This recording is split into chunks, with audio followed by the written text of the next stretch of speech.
Good morning, good afternoon, and good evening, ladies and gentlemen, and welcome to Trekking Across the Universe. Today is September 28th, 2023. What a glorious time to be on. Want to welcome everyone who's joining us, both new and returning in any and every form possible.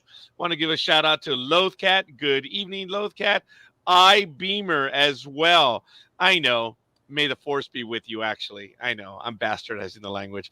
Folks, let me go ahead. I'm going to drop this in right now. Make sure we have it. iBeamer, please go ahead and join us. Lothcat, if you're going to do so, you know what to do. It's in the chat room. Go ahead. You know who I am. I think you know who that guy is. That's Michael over there. And I think Michael had some sort of razor or I don't know, something happened. Big razor, yes. Ooh, yeah. It looked nasty. It looks like you lost, brother, but that's neither here nor there. Knew I wanted this. Hi, everybody. I've got to be ready for roller coasters.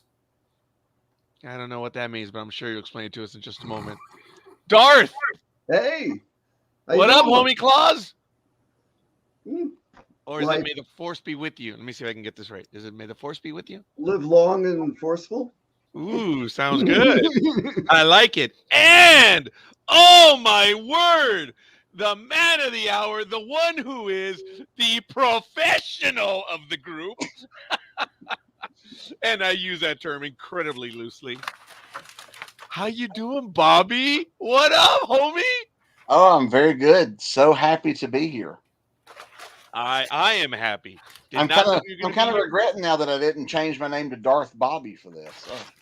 Ooh, Darth Bobby. Well, I believe that can be done for you, Michael or Greg. I mean, Darth. I can do it. Glorious, yes. So, folks, a lot of good stuff. It's 2 days ago, episode 7 debuted, and I guess we're going to get to it, all the particulars. I think the runtime is 45 minutes. That's a wild guess. I'm sure I'll be corrected or reprimanded, or maybe I don't know. Hey, I swear that was almost done with a smile, but that's neither here nor Titles there. to credit was 37. Oh. So I don't know why I got 45. That's probably the Disney runtime that's on the actual episode. There are a lot of credits with all the voiceover casts. Mm-hmm. Yes, which is unreal, which is really cool.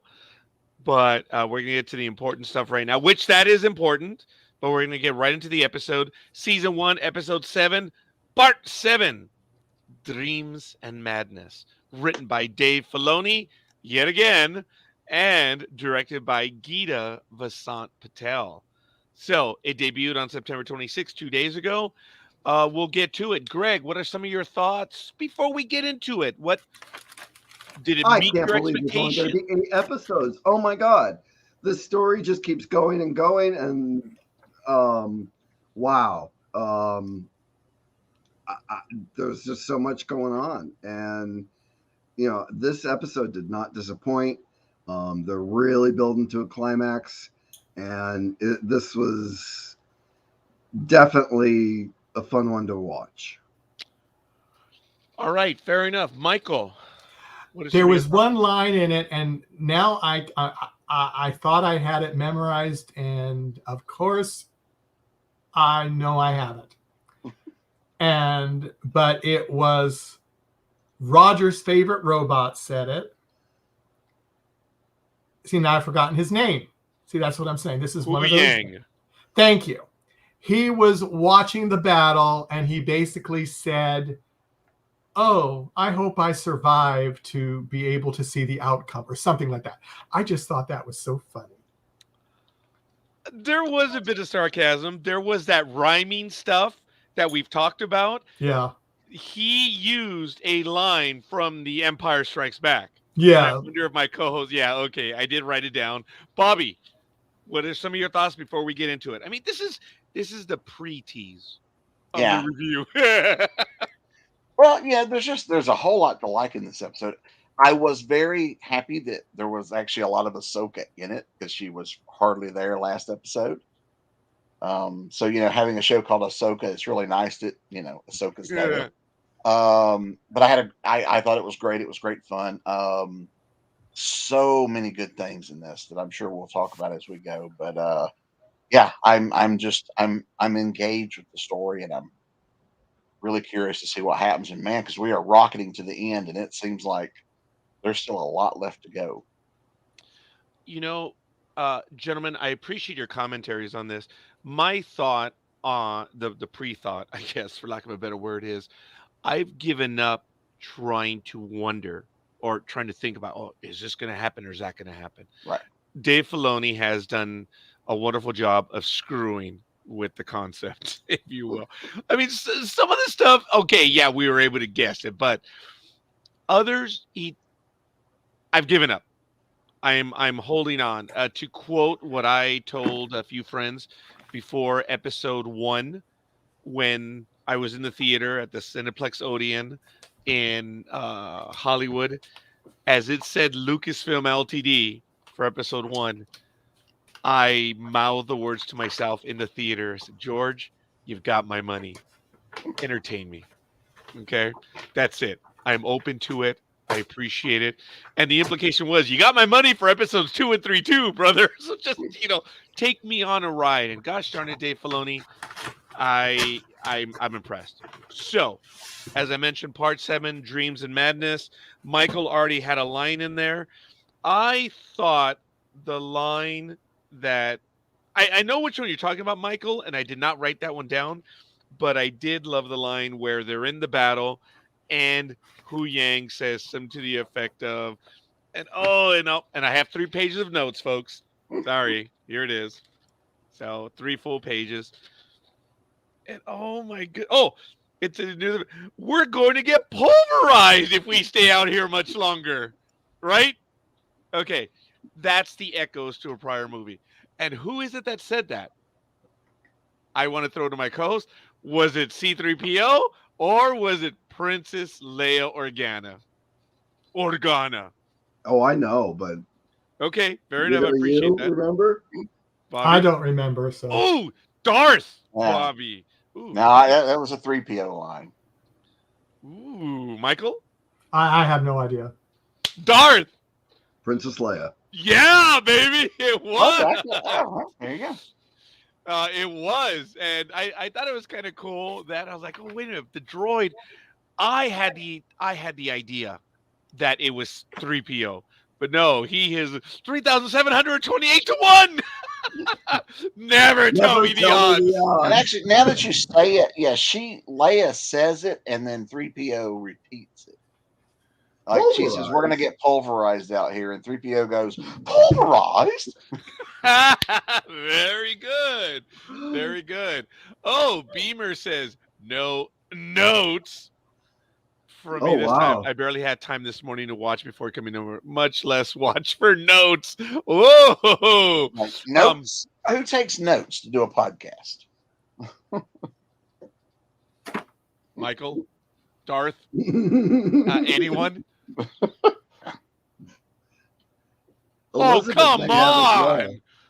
He is the more famous one of us, but come on! Nope, no one's going to come to bat. Folks, I thank apologize. You for joining us. I usually have notes. I did not take notes. I have been under the weather all week. I have been fighting everything. I have an intense headache right now, but I still made it home around 3 o'clock to watch the episode again and scribble furiously. These are not 3 hours old.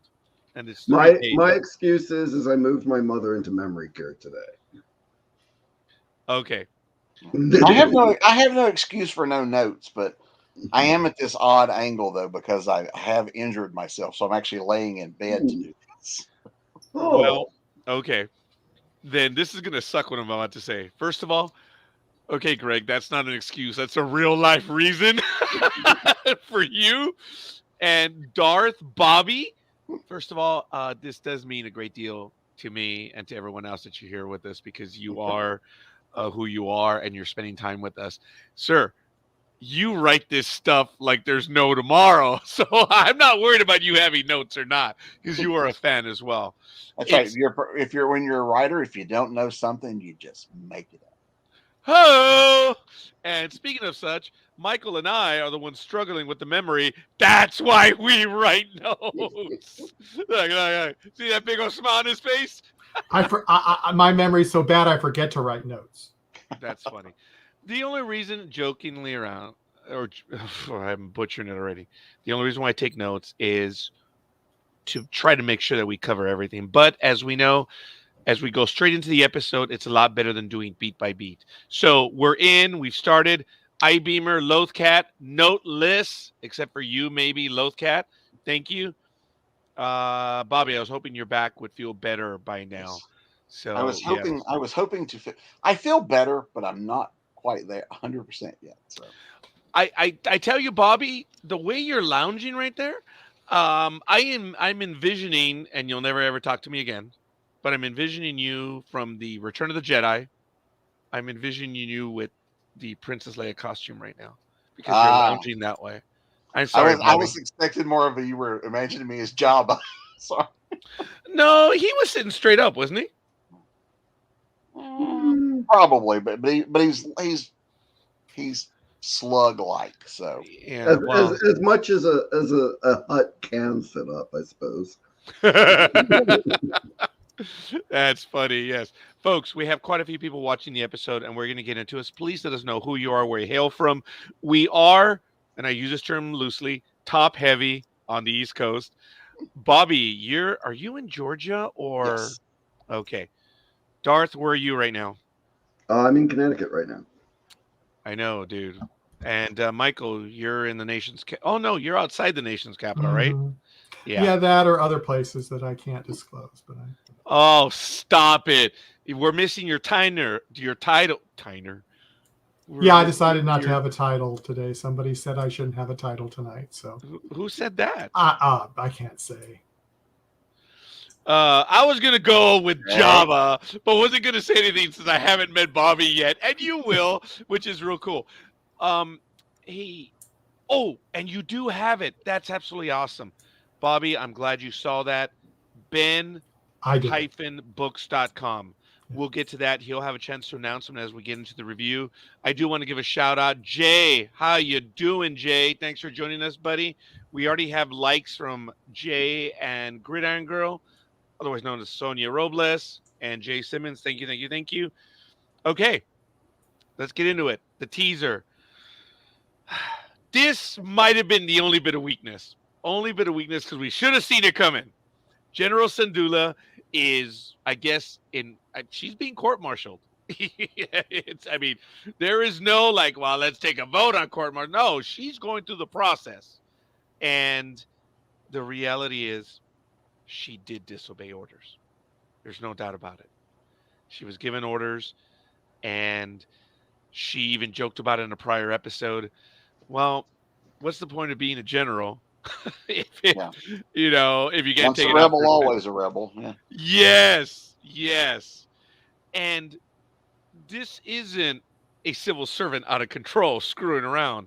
This is a civil servant that has an idea that something is going on and is investigating that.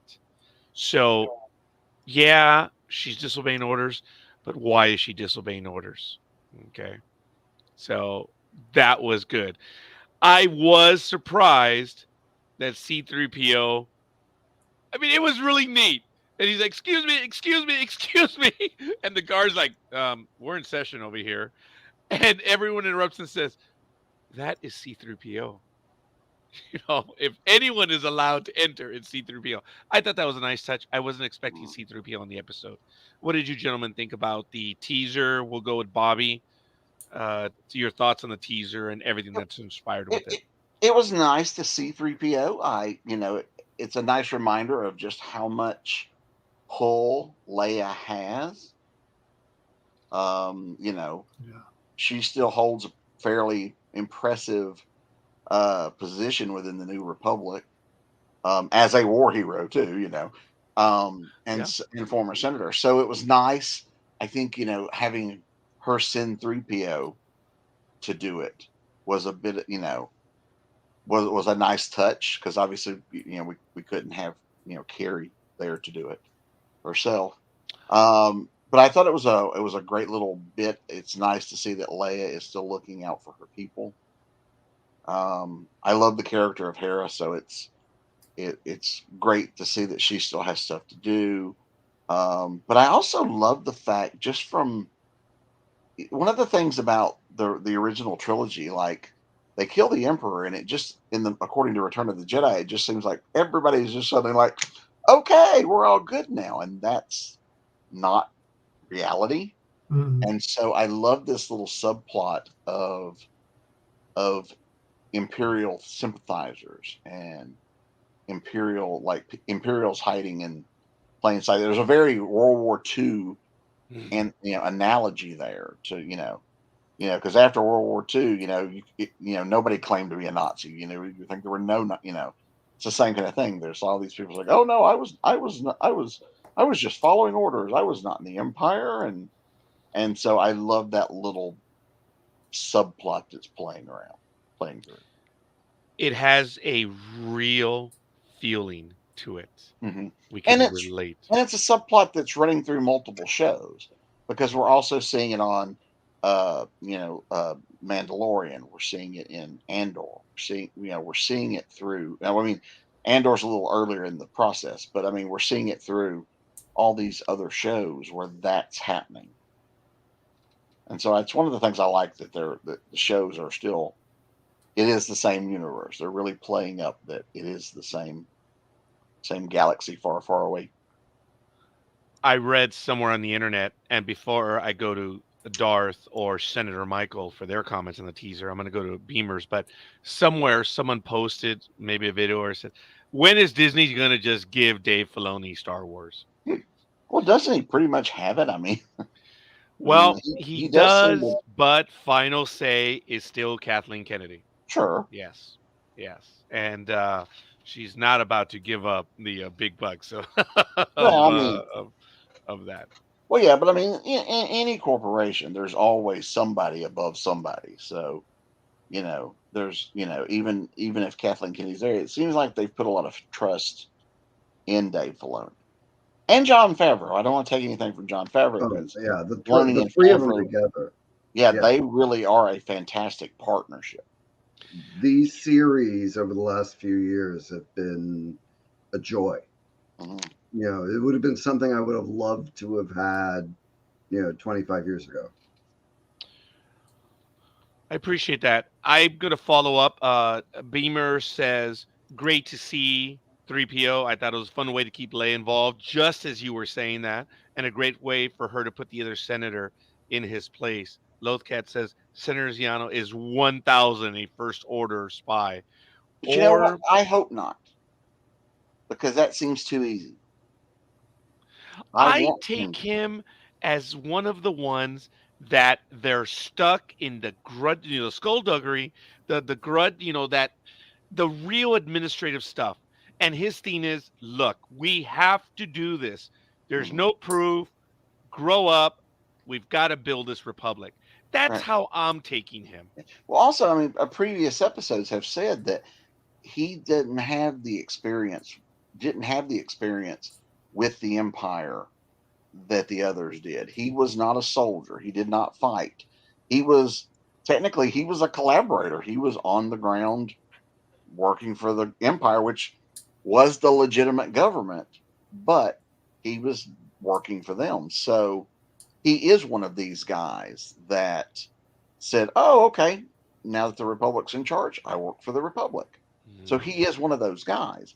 I think I think from a storytelling perspective, if he turns out to be a spy or one of those guys, I think it's kind of an easy out, and I don't see Filoni doing that.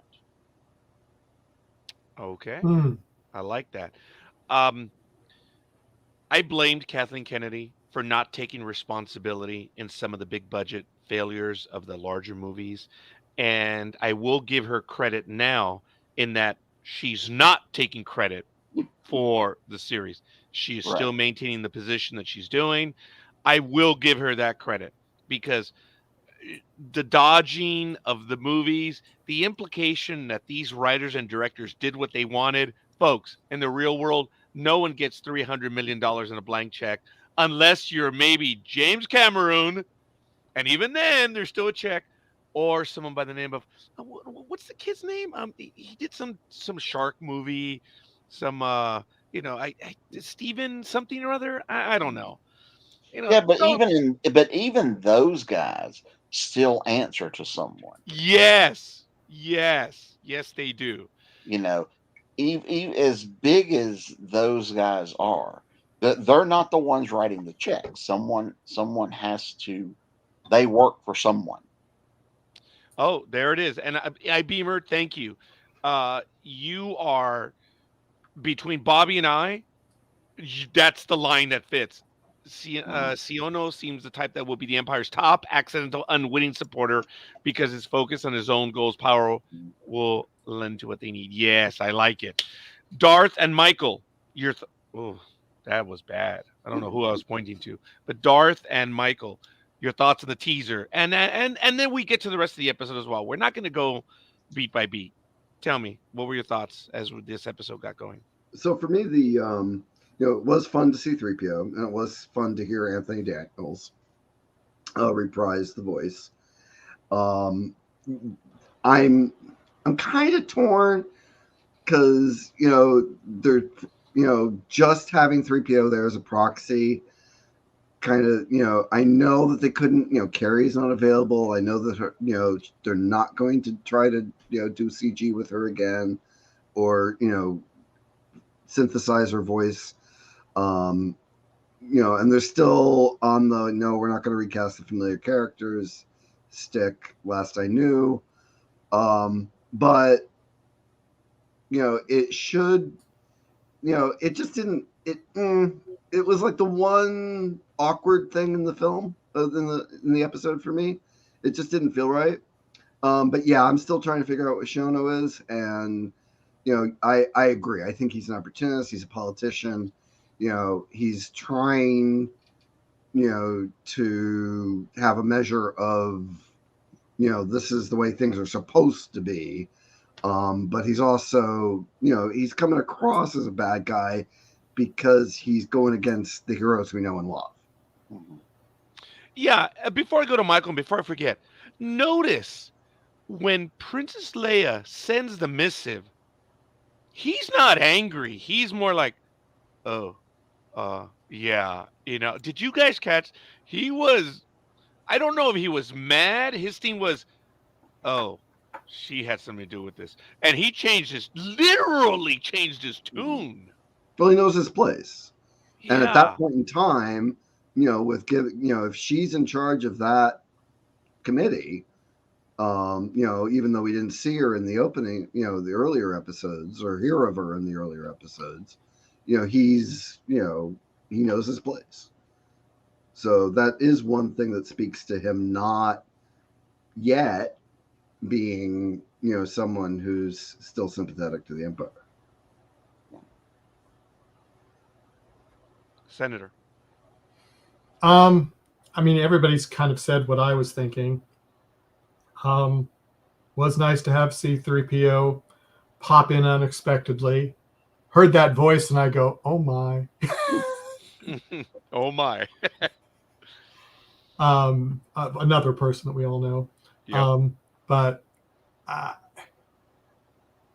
I wanted to be perfectly honest. I wanted to get over with because I wanted to see what was happening in New Galaxy. Oh. So it was like, I said, oh, let's have this get over. I'm glad he came in. Glad he said this. Okay, now we can move on and see what's going on in the New Galaxy. So, yeah.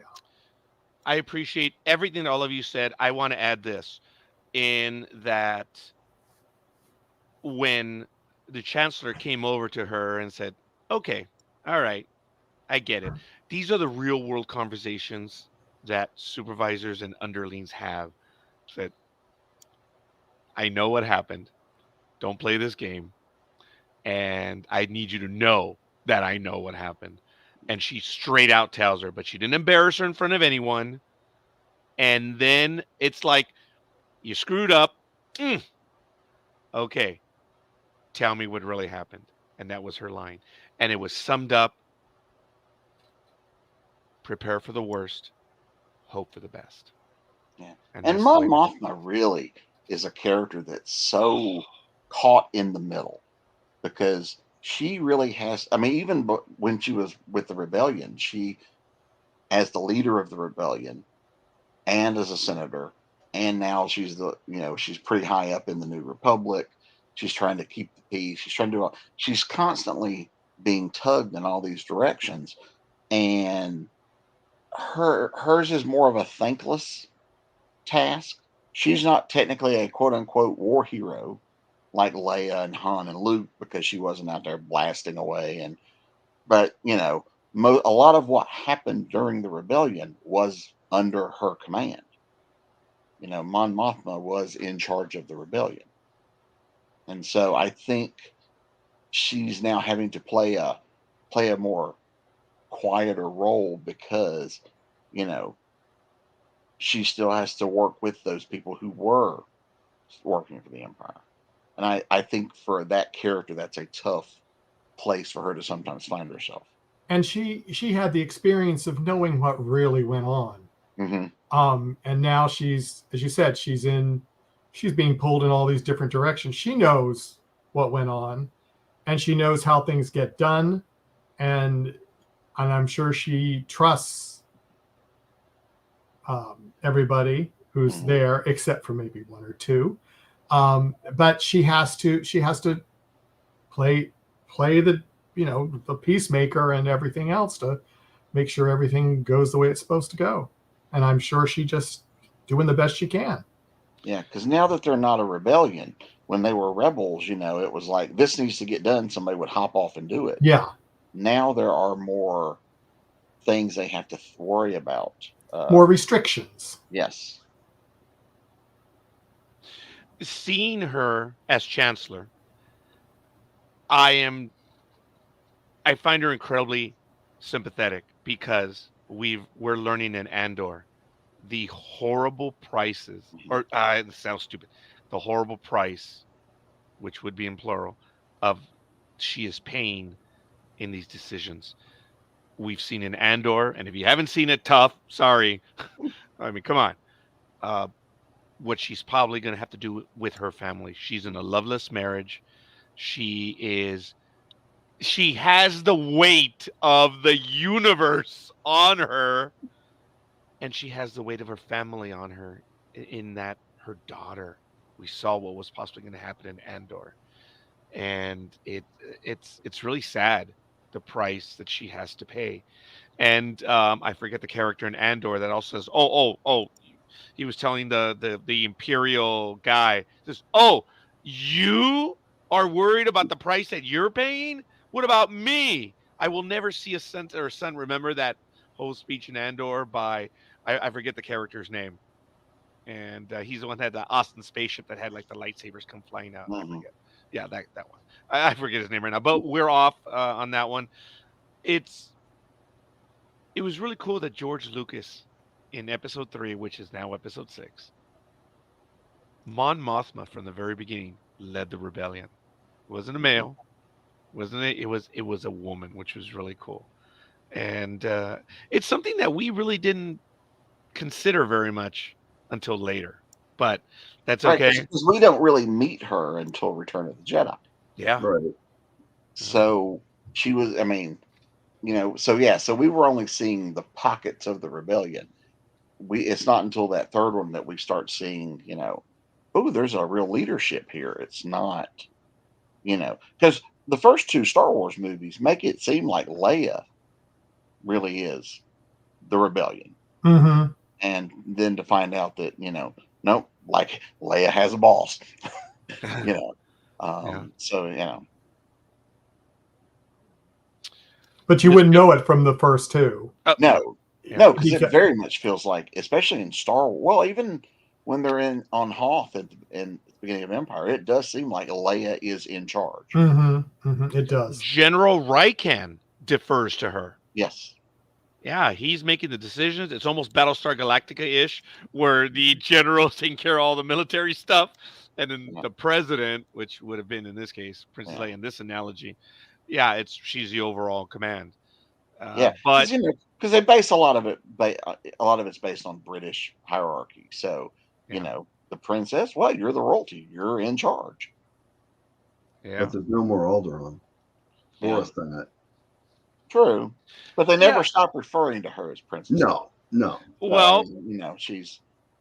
I want to know if she's a senator in this episode of which planet. Is it a ghost planet, or am I just being a jerk? No, didn't they say no? She wasn't. They said she wasn't a senator. They said she. Yeah, they did. Did they? Yes. I thought I heard something else. And she's also the head of that committee. Yeah, the Defense Council. Yeah, the Defense Council. But I don't remember seeing. So well, okay. Well, then maybe she moved. She could be at large. Whoa! I missed the sarcasm. What was that? Well, he said maybe she'd move. I said, well, she kind of would have to, wouldn't she? Well, she would, yeah. So she moved. Yeah, that's why I said, which planet is she? Is she Endor now? Well, actually, I assume maybe she lives on Coruscant, but then again, we know now from the prequels that her family comes from Naboo, which is still out there. So. Oh, that's true. Yeah. Yeah, and also there's Luke's training planet, and then there's She might have found a moon somewhere and said, "This is mine." Yeah. It could very well be the central moon of Endor. So who knows? All right, folks. Let's just get into it. Like I said, we don't have to go beat by beat. Greg, some of your thoughts on the episode, some of the things that stood out. I already had one of the quotes. I've told you in my notes that I have a line for every cutscene. This one just kept going and going and going. There's a lot of stuff. You have everything going back on Coruscant going on there. That's one of the stories. And then you have Ahsoka Tano and Huyang. And then you have Ezra and Sabine.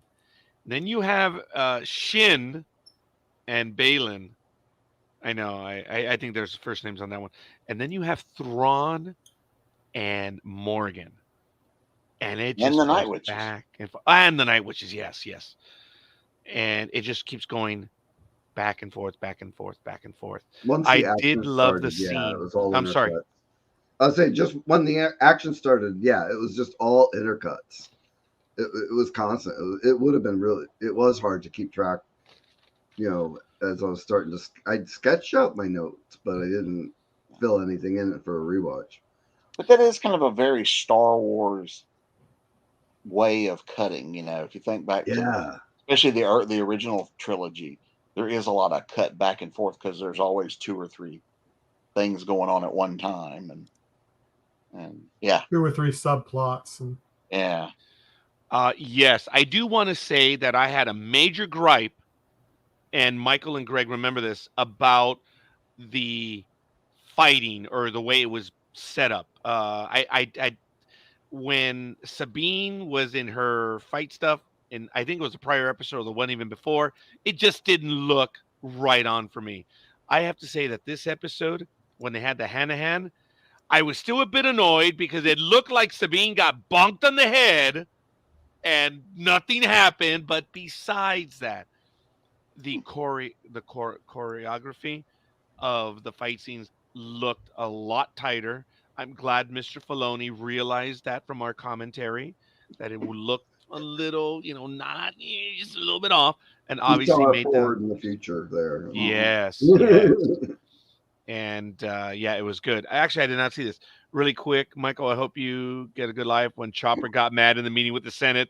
Okay. Well, Chopper wasn't in it long enough, so that's my gripe. So, we know what I feel about Chopper. Yeah, but Chopper thinks he is the most important droid in the room. Well, he is. So there you go. And so the fact that people are like fawning over 3PO. Chopper quickly became my favorite droid in the Star Wars universe. That did not take long from Rebels, I love that Chopper. droid has an attitude. There's no doubt about it. Oh my goodness. There's clips out there of his voice not synthesized over or translated. I mean, I don't know how but I mean, it's pretty close to what it sounds like he's saying, and it's funny. Yeah. that's played by Dave Filoni. Yes. Yep. Chopper is psychotic. I've heard that about him, and it is kind of funny. I am offended still that this far in the future, when the senator is by a droid, but it's very condescending. It's almost, it's pejorative in nature, and it's, dude, these droids. R2D2 is a freaking hero, man. Mhm. I mean, he jumped into the line of fire to get that door open, and he got shot at. Just a droid. C3PO, hey, over here. He distracts them. That's a droid. They are heroes, and I don't understand how anyone can be so condescending, especially to those. Yeah. But it is still consistent Yes. in story. The people were very droids were, they're just it's no different from us holding up Alexa, or our cell phone. That's how they treat droids in the Star Wars universe. And not all of them, but I mean, even in the first, Obi-Wan kind of was like, that's just a droid, I don't like when droids. Alexa starts demonstrating empathy, caring, self-awareness, beyond just saying, well, I came online, blah blah blah, then maybe we'll have some ethical concerns about poor Alexa stuck in a box somewhere. But I mean, it's the hard pill to swallow with Star Wars that droids are a servant race. Yeah, they're a tool. Yeah. And they are, and they are, and they are. And they quite often, I mean, and certainly the Empire was, I mean, obviously at this point the Empire is mostly gone, but I mean the Empire was very pro-human. If you weren't human, you were a second-class citizen, or you were only good for cannon fodder, or like when Vader brings in all the bounty hunters, the officers are just aghast, that these things are here. So there's a lot of that kind of bigotry that we see through the Star Wars universe. And and I do like that there are characters that point it out, like not everybody like takes it. I mean, it's so it's not like it's just there and it's just accepted like a lot of people do, kind of rail against it. But yeah. I don't know if that's exactly true, because I don't know if I have a relationship with Alexa. But as you know, I get real stupid and I say, "I'm sorry." I'll say that, and then she pipes up, and she always is involved. But I will say that when you guys were talking about the whole relationship with them, I was thinking back, and it's, I've been Han Solo to Siri. Oh yeah, take the professor back and plug him into the hyperdrive. I have spoken to Siri like that, so I guess I have been a jerk about it. Well, I thank the voice assistant just out of habit of saying thank you. I say thank you after yelling at Siri for about 8 times. After seeing Leia with the droids and Obi-Wan, I'm like, yeah, we should be nice to our AIs, because I've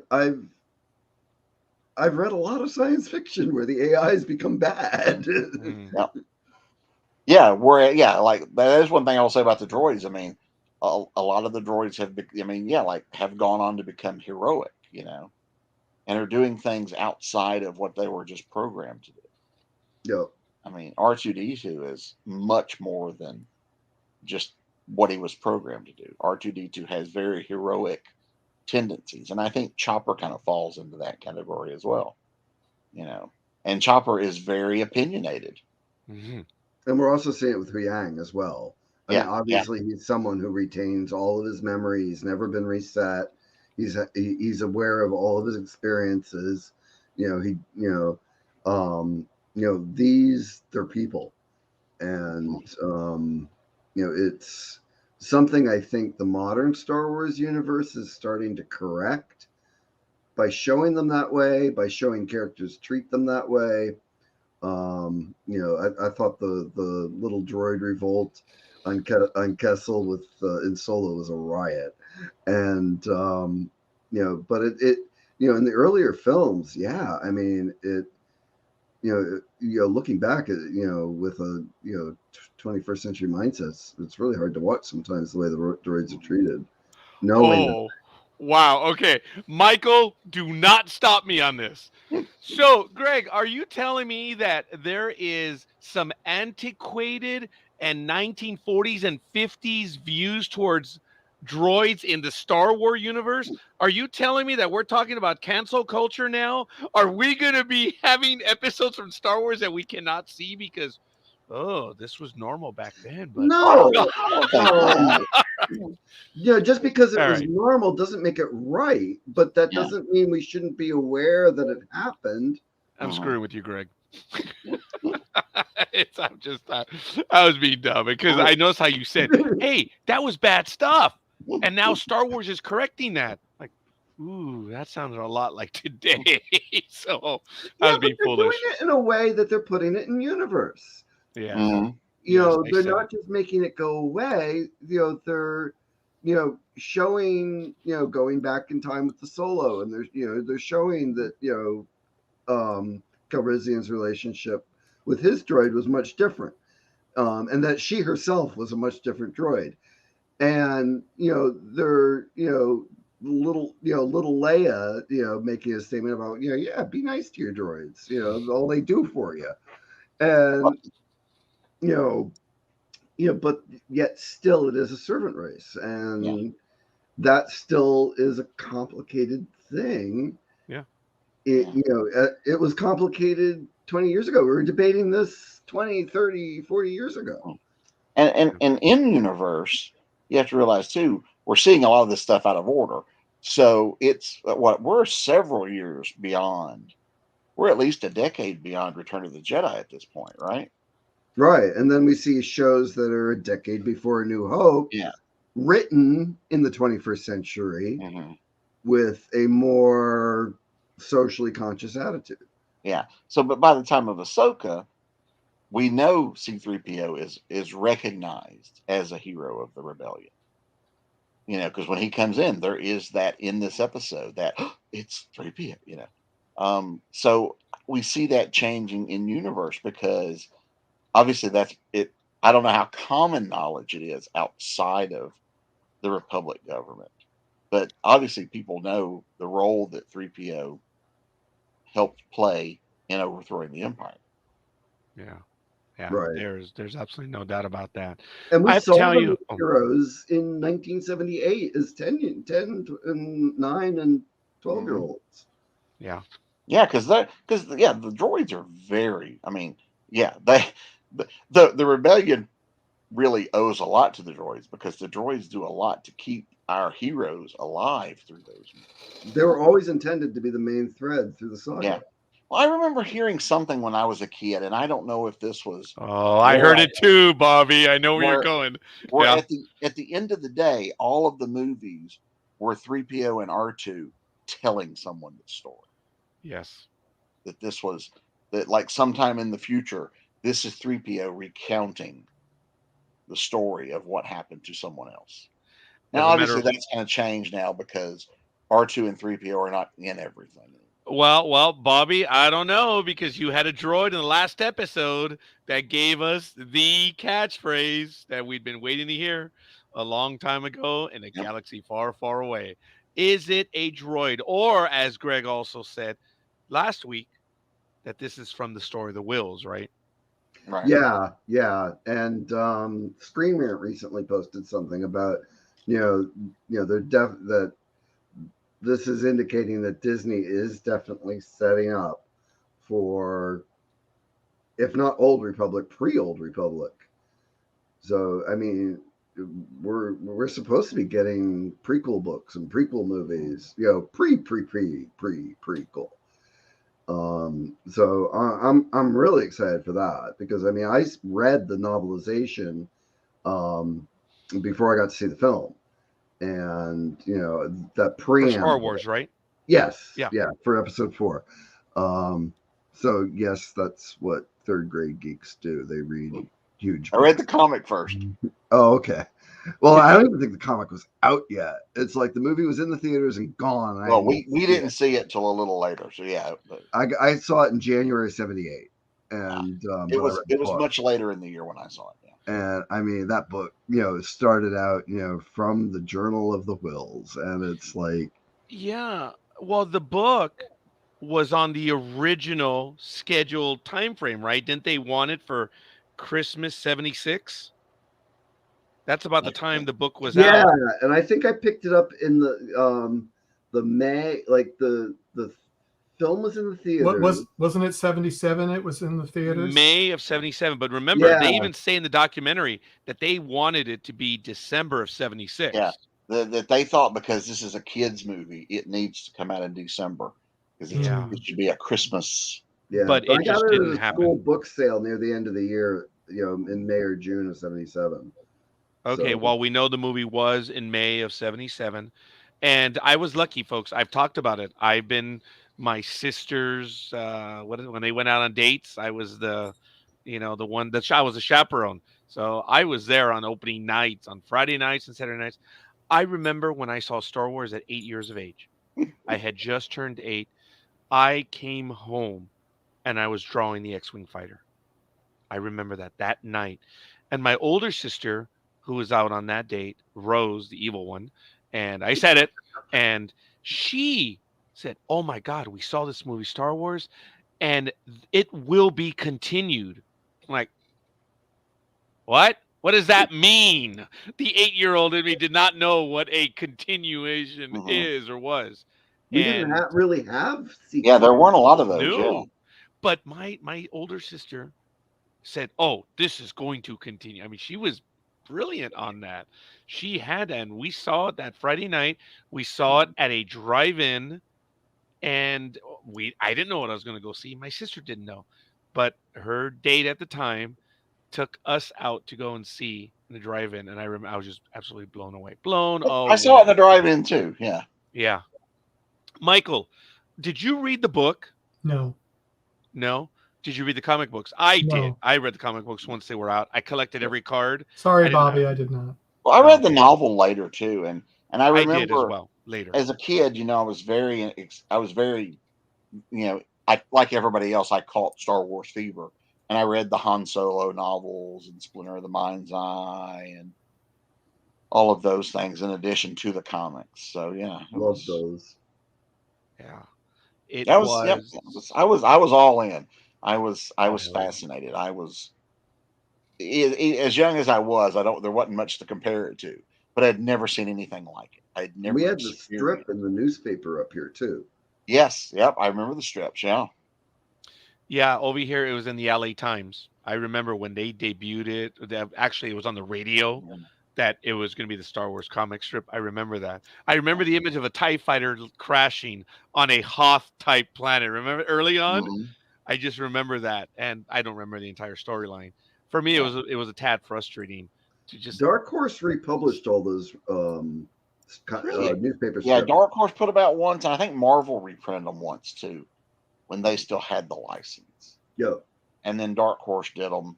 There's a good hardcover out there somewhere too. I think it's like 3 volumes of it. It's good. I knew. Yeah, I got the 3 paperback volumes. Yeah. I'm gonna have to take a look at that because I did not see it through They- for whatever reason. They are quite beautiful. Archie Goodwin and Al Williamson did the They bulk of them. colored them.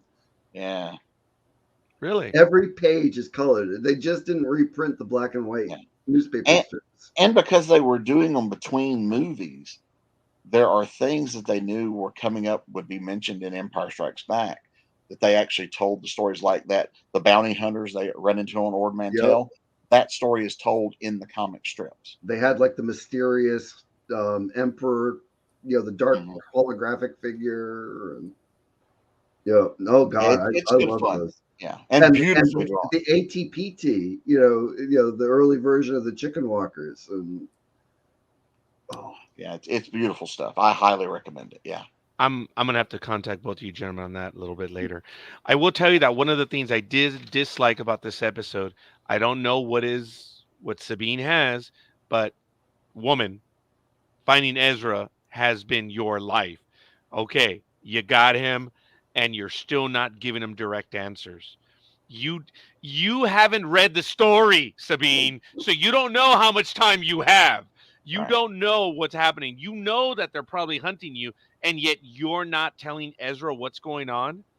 Now, that I kind of accepted in the prior episode where she says, "Look, are you just going to give me this moment?" And I guess I could understand that. You know, a parental thing or a sibling thing. But then in this episode, you know, she's hemming and hawing, and he's like, "It's complicated." It's like, "Oh, you're come on, come on." All right, that did annoy me to no end. I don't know if you caught that, Michael, but I did. That got on my nerves. It's like, come on, this is life and death. You got a bunch of Imperial hacks right around the corner. You got 2 Jedi that you don't know if they're going to honor their word or not. One already tried to force choke you, and the other one's holding the leash to that one. I mean, come on, man. I don't know what you thought. I just thought she just didn't know what to think because, you know, I mean, she thought Ahsoka was dead, number one. And maybe she just thought, okay, I found Ezra, but we're not getting back to the other galaxy. There's no way they're going to take us back. We're stuck here. And they said, they'll probably just leave us alone. They're going to leave us. So I don't want to tell Ezra I think that too. a lot of things. You know, I don't want to get his hopes up. Because he kept saying, oh, I know I'm going home now. Yeah. And it's like, maybe not. Maybe not. I mean, we don't know where this is going. We don't know where they're going to end it for the season because that's next episode. Yeah. Greg? Yes, I mean, Sabine is kind of doing Ezra a disservice, but it's consistent with Sabine. And I think it's emphasizing she feels pretty badly about effectively surrendering. Yeah. In order to get to Peridia. Okay. I appreciate that. That's fair. And you know, Michael, your comment, Ezra's force sensitive. So he knows, he has an idea of what's going to happen. Oh, and I got a kick since we're in this. Well, it was a little bit later, but still, it was said, oh, I don't need a lightsaber. I'll use the force. That's fine. Oh yeah. The force is enough. It's my ally. Okay. I didn't catch it, men. Did you see what he was wearing? He was wearing chainmail. Yes. But you know what the chainmail was from? The dog tags of the stormtroopers. I'm like, wow. Is it really? I saw that post and I'm like, I saw it. That's what I'm going with. All right. Yeah, but I mean, I haven't had the chance to scrutinize it yet, but that would also mean that the troopers carry dog tags. I never knew that they did. Yeah, I didn't either. But when they went away from the clones, I guess it you know, for a soldier to carry identification, I could see that. And if they have some sort of dog tag or whatever, iBeamer says Sabine has a relationship or something. Well, they did. It was called Order 66, dude. Barcodes on their necks, or.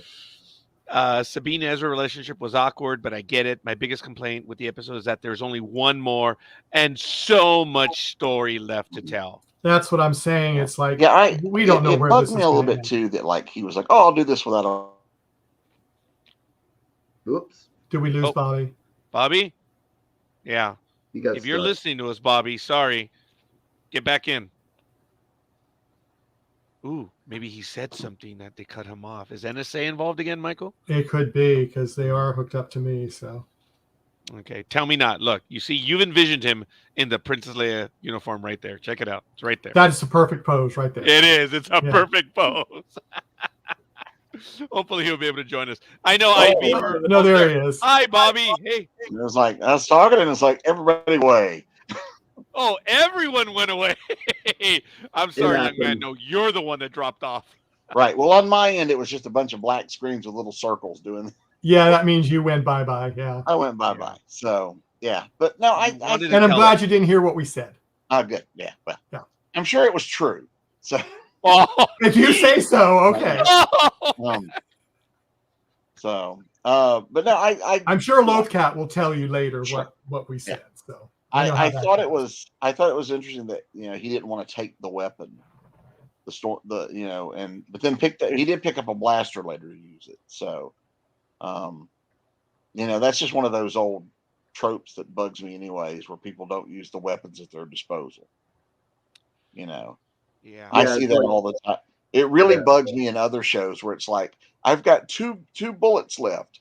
You kill two guys who had guns, and then you don't pick up their guns, so you can be out of ammo to fight your back. That's a trope that's always bugged me, and so it kind of bugged me here too. I do like the fact, though, I thought Sabine's fighting style was great. That, like the Mandalorian, she's using the Beskar armor to her advantage. Yes, using it to block shots, and I think that was kind of what happened. Where you said earlier you thought she got hit in the head. I think it was just close, but her using the armor. She doesn't have her helmet. Well, because in the prior episode she did get bonked and nothing happened. Yeah, and that's why I was like, okay, here we go again. But Greg, you were going to say, because she doesn't have the helmet, so yeah. With Ezra, sure, he hasn't used a lightsaber in a few years, and Sabine wants him to be her hero again. But it was a weird interaction.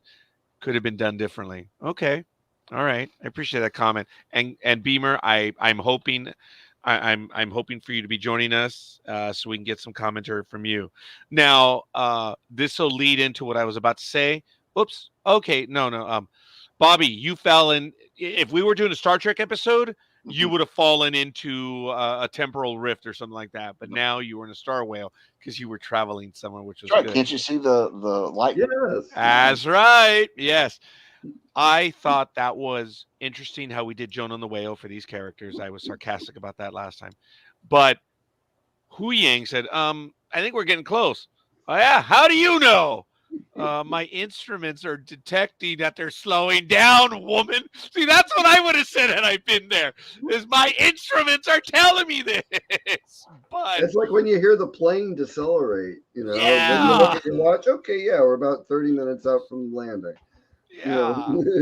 I thought that was cool. Yeah.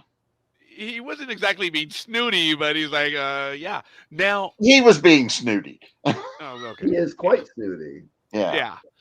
But I see Hu Yang as a wonderful and priceless connection to the Jedi ways, the temple, everything. You realize that droid is priceless.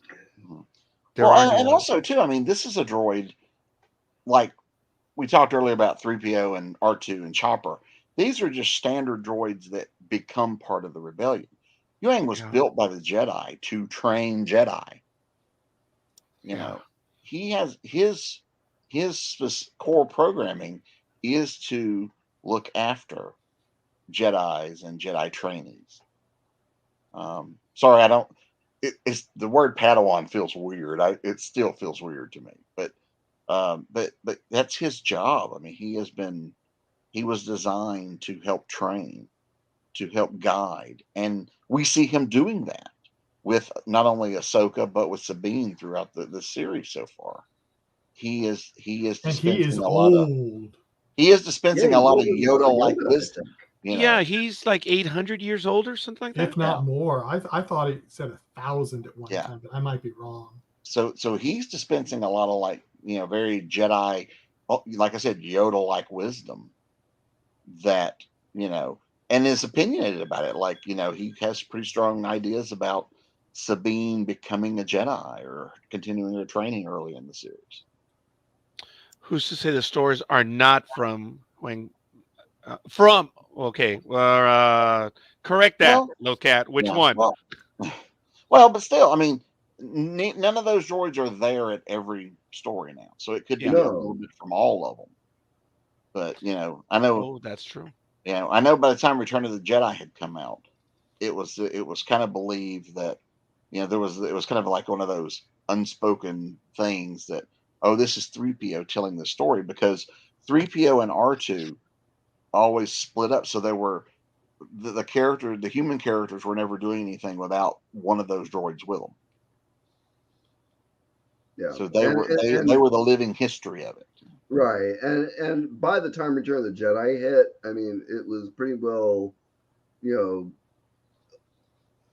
ingrained in the culture that Lucas wanted to do 9 films. Mm-hmm. You know, that he wanted to go forward and backward, and that, you know, the droids were going to be the common thread. Yeah. And so, and I also think none of us ever believed it would actually happen. You know, no, when 2000 came out and or 1999 came around and they were making the prequel films, I'm like, what? Really? Yeah. I'll tell you, I was watching the movie in the theater, and when it started with that voiceover and the TV way off in the distance, you haven't seen this, and I yelled out, Star Wars! I knew what it was. Just like when there was a movie in the last 10 years and you heard the theme from Superman, from the 1970 movie, I was like, oh my God, that's Superman. And I guessed right. There have been a few times I've guessed right. But you know that George Lucas had sent 9 stories in one interview, Rolling Stone magazine. Yep. And that was it. And he, after a time, denied it. No, I never said there was 9 stories. And then I think it was Malton caught him in an interview and said, "Oh, you said 9." I said, no. He said, "Yeah, a Rolling Stone, whatever, 1980 or 82. Yeah, because I think there was a time there, because it was a bit of a drought after Return of the Jedi, where they had said that no, that's probably it. Like even the books and comics went away for a while. Well, the TV movies were kind of awful. The droids and Ewoks cartoons weren't very successful. Yeah. And the Ewok movies didn't do too well. No, yeah, those are the ones I was thinking of. Yeah, well, I mean, because they did the live action movies as well, and then they did the cartoons, and But then around that time, the novels stopped, the comics stopped, and we were without them for a number of years. It probably wasn't until the first Zahn trilogy. Yeah, that was kind of what reignited some of the interest, or at least showed Lucasfilm and Fox that there was still interest. Remember, gentlemen, after the last 1985 Mattel Star Wars collection of action figures and toys, it went dark. Yeah. Right? Mattel. It was Mattel, right? No, Kenner. Oh, you're right. I'm so sorry. Oh, I should have known that. Kenner. Yes, you were so right. Kenner. And that happened in 85. After that, it pretty much died away. It was fizzling out after the film. I mean, there were figures in that last release that never made it to the stores in most areas. Mm-hmm. Yeah, so it was a number of years where Star Wars was essentially dead. It was done. So when they announced the Zahn books, I was like overjoyed because holy crap, new Star Wars. And Star Wars, it takes place after the movies, Yeah, remember, George said, I'm not going to do anything at this time. And pretty much I'm handing it over to you. And I remember everyone in my universe was like, who is this guy? Who is Timothy Zahn? And well, we all know what happened. I do want to say that I forgot to mention in the teaser, did you notice that when the senator was talking about the report reprimanding General Syndulla, he said, this, a Jedi, a dark Jedi. He mentioned something else. Says, this report reads like a child's fairy tale. I'm like, well, the episode before was begun as a fairy tale, right? Because that's what Hu Yang said a long time ago in a galaxy far, far away. I just thought it was a nice little, it's like, well, the report is of what happened in prior episodes. Well, you're talking about great lines. I can't believe nobody's mentioned this one yet, because this one made me laugh.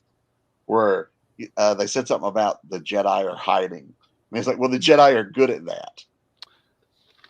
Oh, because if you think about it, every Jedi that we've ever met and spent any time with has gone into hiding at some point. And so I just, that line made me crack up. I enjoyed that one as well. Yes. I wonder, I think I may have written it down, but it was moving so fast. But yes, you're right. That was was when Ahsoka was hiding in the debris field, wasn't it? Yep. Yeah. Oh, right, yes. Flushed out of hiding. That was the quote. Yeah. Have fighters re-engage. Yes, in that scene. Very good. Yes, they're Now, so good at it. And I did love the line when Sabine tells Ezra, because they can see the two off in the distance. And I think she says something like, guns, lightsabers, yes. And then he said, or she says, uh, like you, but lacks a sense of humor. About Shin. I thought that was funny. I, you, yeah, I thought that was a great cheap shot. Say, oh yeah, carries a gun, yeah, a lightsaber, yeah, just like you, but lacks a sense of humor. And I was like, all right, I like that. That was cool. That was real life. That's gallows humor, huh, Bobby? oh yeah, yeah. There's a lot, and there's a lot of good lines have been in here. Just some little things. Yeah, so it's been fun. I'm totally enjoying it, and I'm loving the cast. It's a fantastic cast. You guys probably mentioned this last week, but I know I geeked out when Claudia Black first spoke. Oh, yeah, we actually spoke about that for a little bit. because Yes. I love her. So having her now, we just need to get her on Star Trek, and she'll have like covered the bases. Right? No kidding. I So think someone will figure that one out. I did like the line where Thrawn said, "No, no, no, no, no, no. Let her do what she's gonna do. He was showing off his military genius or his military prowess. He said, she's dangerous, okay? Because what the realization is, oh, General Skywalker was his scene was like, oh God, this one's a loose cannon, baby. This one's gonna be dangerous. There was that acknowledgement of that. So Hey, Beamer. I how's it think going? it's good. Hey Beamer, how you doing? Bobby? Beamer? All right. Thank you. Bobby, we met Beamer in one of our, I think it was the second or third episode, and the humbling line that he gave us was, "Man, I guess I'm glad I fell upon this channel, the feed." And we're like, "Yeah, that's enough. You're in." And now he's joining us live. So, Very young nice. man. Oh yeah, and Lothcat was pissed at that. Yeah, she wanted her limit. First, she was embarrassed that he wasn't dead, and I was going to mention right before that even Balin, when Tano shows up, even he's like, I didn't think you were alive, but no matter. And he immediately goes to the hilt. He's got his lightsaber. No BS with him. It's all business. I did like that. Yeah, and Thrawn is smart. He knows that this is really not something minor for him to worry about because, as he says, we can just leave them here. That's right. Yeah, they're gone. Yeah. He's also being really frugal with his resources. Yeah. Well, and justly so. Yeah. Now we're going to talk about what the resources. Sorry, what? No, Greg, I'm sorry. He has to deal with the Republic when he gets back. Mm-hmm. Yeah, he doesn't know what's left. He has an idea. I wonder what he has up his hand. But he does know some because, yes, the witches are able to see certain things. Like they missed the fact that Ahsoka was alive. Yeah. But they've seen other things. So he has an idea of what's going on. There's got to be some communication there because even going back to Mandalorian, the last couple of episodes of when their secret cabal was meeting, they know he's out there, so there's communication somewhere that lets them know he's on the verge of coming back, and so he'll be coming back to resources. He just doesn't have them yet. And even if you go back to Andor, they're setting up a lot of stuff with Thrawn there because Thrawn's lackey is at the meeting as the hologram, and they're talking about stuff that Thrawn is doing.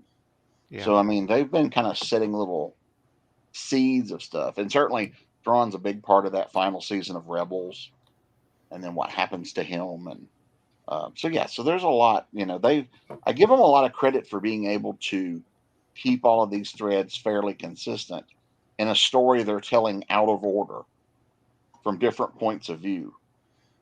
I'm amazed they can keep it. They've kept it as straight as they have. Well, and I think that Filoni, big. Favreau, yeah. Oh, I No, was go just ahead. say, I think a big part of that is the fact that Filoni's behind most of it. Mm-hmm. Yeah. Yeah, I'm sure it's written down. I know it is. He's done a marvelous. If you think about how many years involved here, how they already started setting some of that stuff up, it is terribly amazing. iBeamer, you're in. What are some of your thoughts on the episode that you haven't been able to share with us yet?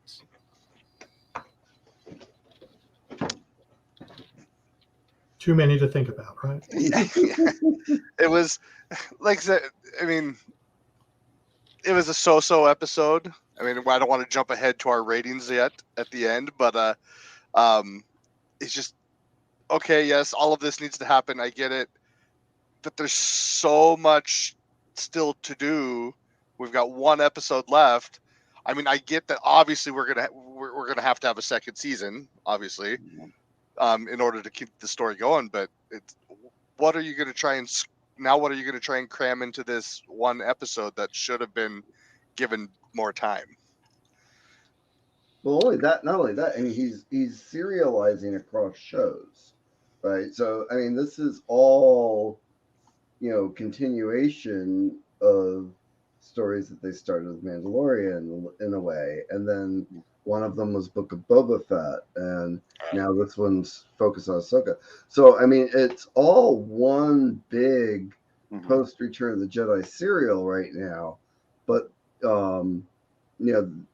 the only thing like that's keeping it together is that it's Star Wars. Each little micro series is getting its own name. Mm-hmm.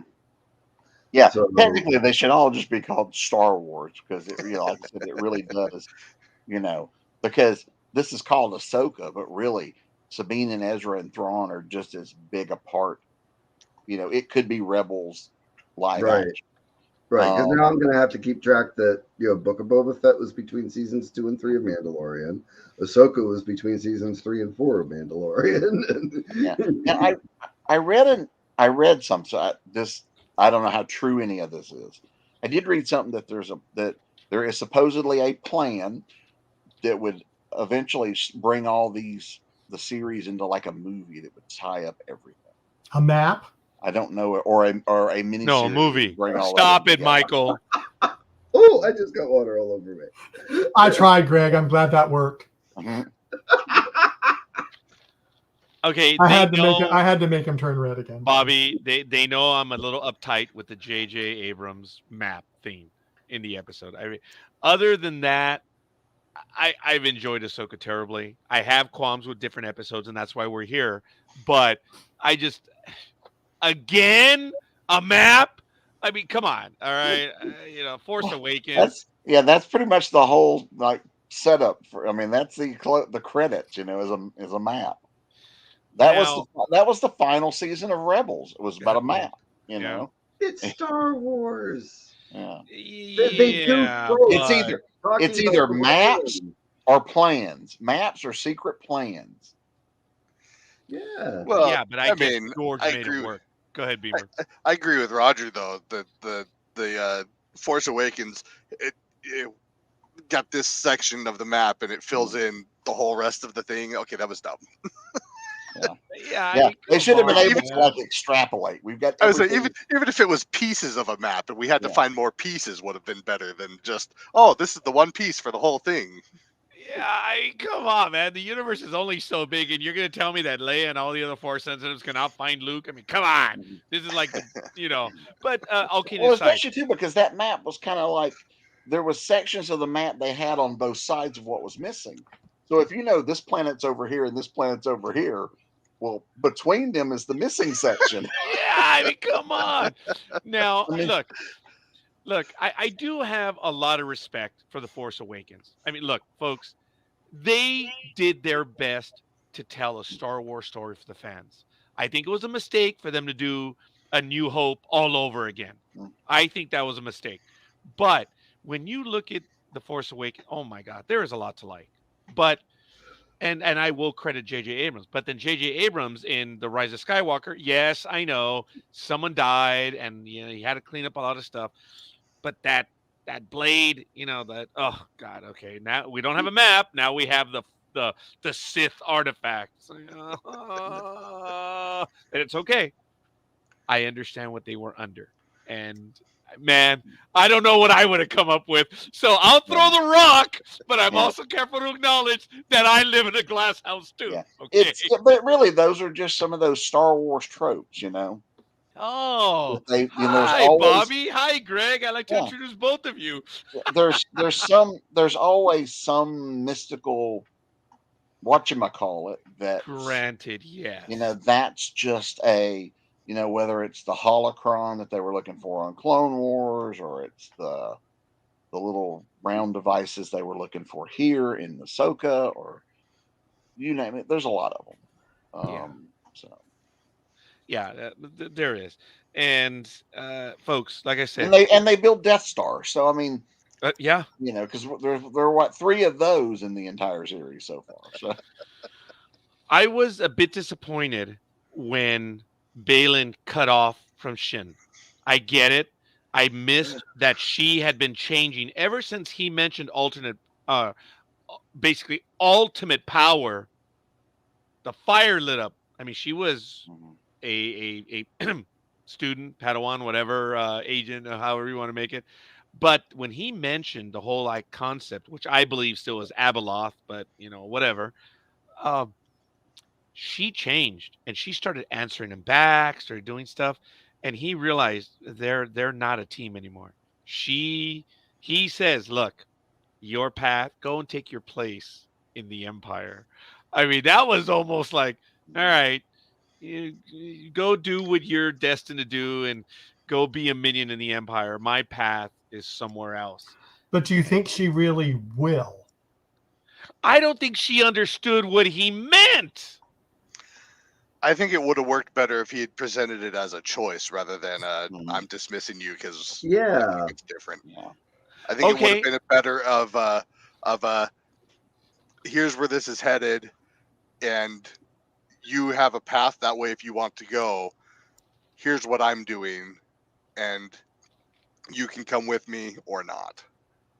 That's a very Star Wars thing too. The F out. I'm sorry. Pretty much. But that's a very Sith thing, anyways. Making it be their choice. So but it would have been, He's not. What's the color of their lightsabers, Bobby?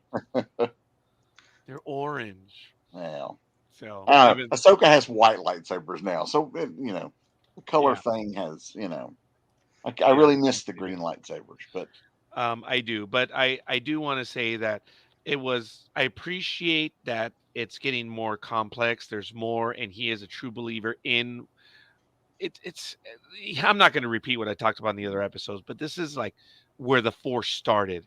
And if you do that, there's 3 great videos out there. What Balin is trying to get to, because there were some scenes in the last episode that I didn't mention. I think it was the triangle images on the outside of the building. I forget the character's name. I think it begins with a T, and I had forgotten about that. So, I'm curious if the story will change. Obviously, Ray Stevens' death. When we go to another season, does that change their plan? Do they recast? Do they rewrite? We talked about this. Greg, Beamer, were you in on this conversation as well when we were knowing that Ray Stevens had passed away? Someone had implied or stated maybe his character is going to continue, but with whatever this thing is, maybe he joins it. And it creates a new character. It will be the Tuvix of Star Wars. Yeah, he changes him physically. Oh, my Lord. I'm sorry I said that. I need my drugs. Michael, you have the con. All kidding aside, I did forget him again. I need about 2-3 minutes. I'll be right back. Okay. Yeah, so I think I'm the one who said it because I thought maybe, he finds this force or whatever he's looking for, that it physically changes him. and that's how they can get away with having the same character and changing, and maybe the fans won't be too upset. But that's just my opinion. But who knows? I mean, who knows? They could kill him off in this season, because they'd already planned that. I mean, who knows? Yeah. And we have seen, I mean, we've got young Luke Skywalker running around on these shows. It's not like it's out of the realm of possible. They have they've recast Han Solo. They've recast Lando. He was already that's true. He was already sick when he was filming. Yeah. Well, not sick, but I mean, he was already diagnosed when he was filming, from what I understood. They could already have a few extra scenes with him in the bag that they wrote. That's true. That's true. If they were going to continue Ahsoka or continue the story with him, I don't think for his case a recast would be out of the question. It would be difficult, but I don't think it would be out of the question. I think a transformation might be a little weird. But a lot of these people are Doctor Who fans, so it'll be fun. Oh, okay. But to kill him off, they've grabbed me with this ancient power thing. So, either we'll find it and it'll be something that destroys him, but I want to know more. Yeah, but I mean, who knows? This is Star Wars too. He could end up in armor. That's true. I'm curious to learn, because some of the stormtroopers are, becoming like especially certainly Thrawn's right hand guy. These are not clones. These are right. Because Wes Chatham is playing the gold face Enoch. Yep. And so these are not clones. So it's curious to see what kind of personalities we're gonna get. Certainly with one or two of them that we'll get to know. Oh, he knows, Elizabeth. He knows. And Thrawn really has this cult of personality going with his people too. I mean, his entrance a couple episodes ago with that, them chanting, Yeah. That's a bit chilling. It's very chilling, and I don't recall if that was ever an aspect of the books with him, or if it was, definitely. I don't think it was something in Rebels, but the 9 years or whatever that they've been, or 19 years, I forgot how long it was supposed to be, but the time because they disappear before A New Hope, right. And so so they've been gone, like you said, probably 19, 20 years. Yeah, they've been gone. And sorry for jumping back in, but Ezra asked, so what happened is, it's over, this. And you mean the Emperor's dead? So they say. Like, I'm like, all right. That kind of did annoy me a little bit. The Emperor's dead. For all intents and purposes, he's dead. But then again, we know that as the audience. In the real world, the only person that is alive that saw it is Luke Skywalker. And that's also the kind of information, how they would present that to the public would be handled carefully. Just because we as the audience who watched it know it. Like, I'm fairly certain, no one has stated it, but I'm fairly certain the public at large has no idea that Leia is Darth Vader's daughter. Because if so, she would not hold the position in the New Republic that she holds if that was common public knowledge. Now, others, like I'm sure Mon Mothma knows and all that, but to the world at large in universe, they don't know that. Wasn't it in one of the Zahn books, though, that one of the alien species could smell him on her? Yeah, they referred to her as Lady Vader. Yeah. Vader, that's right.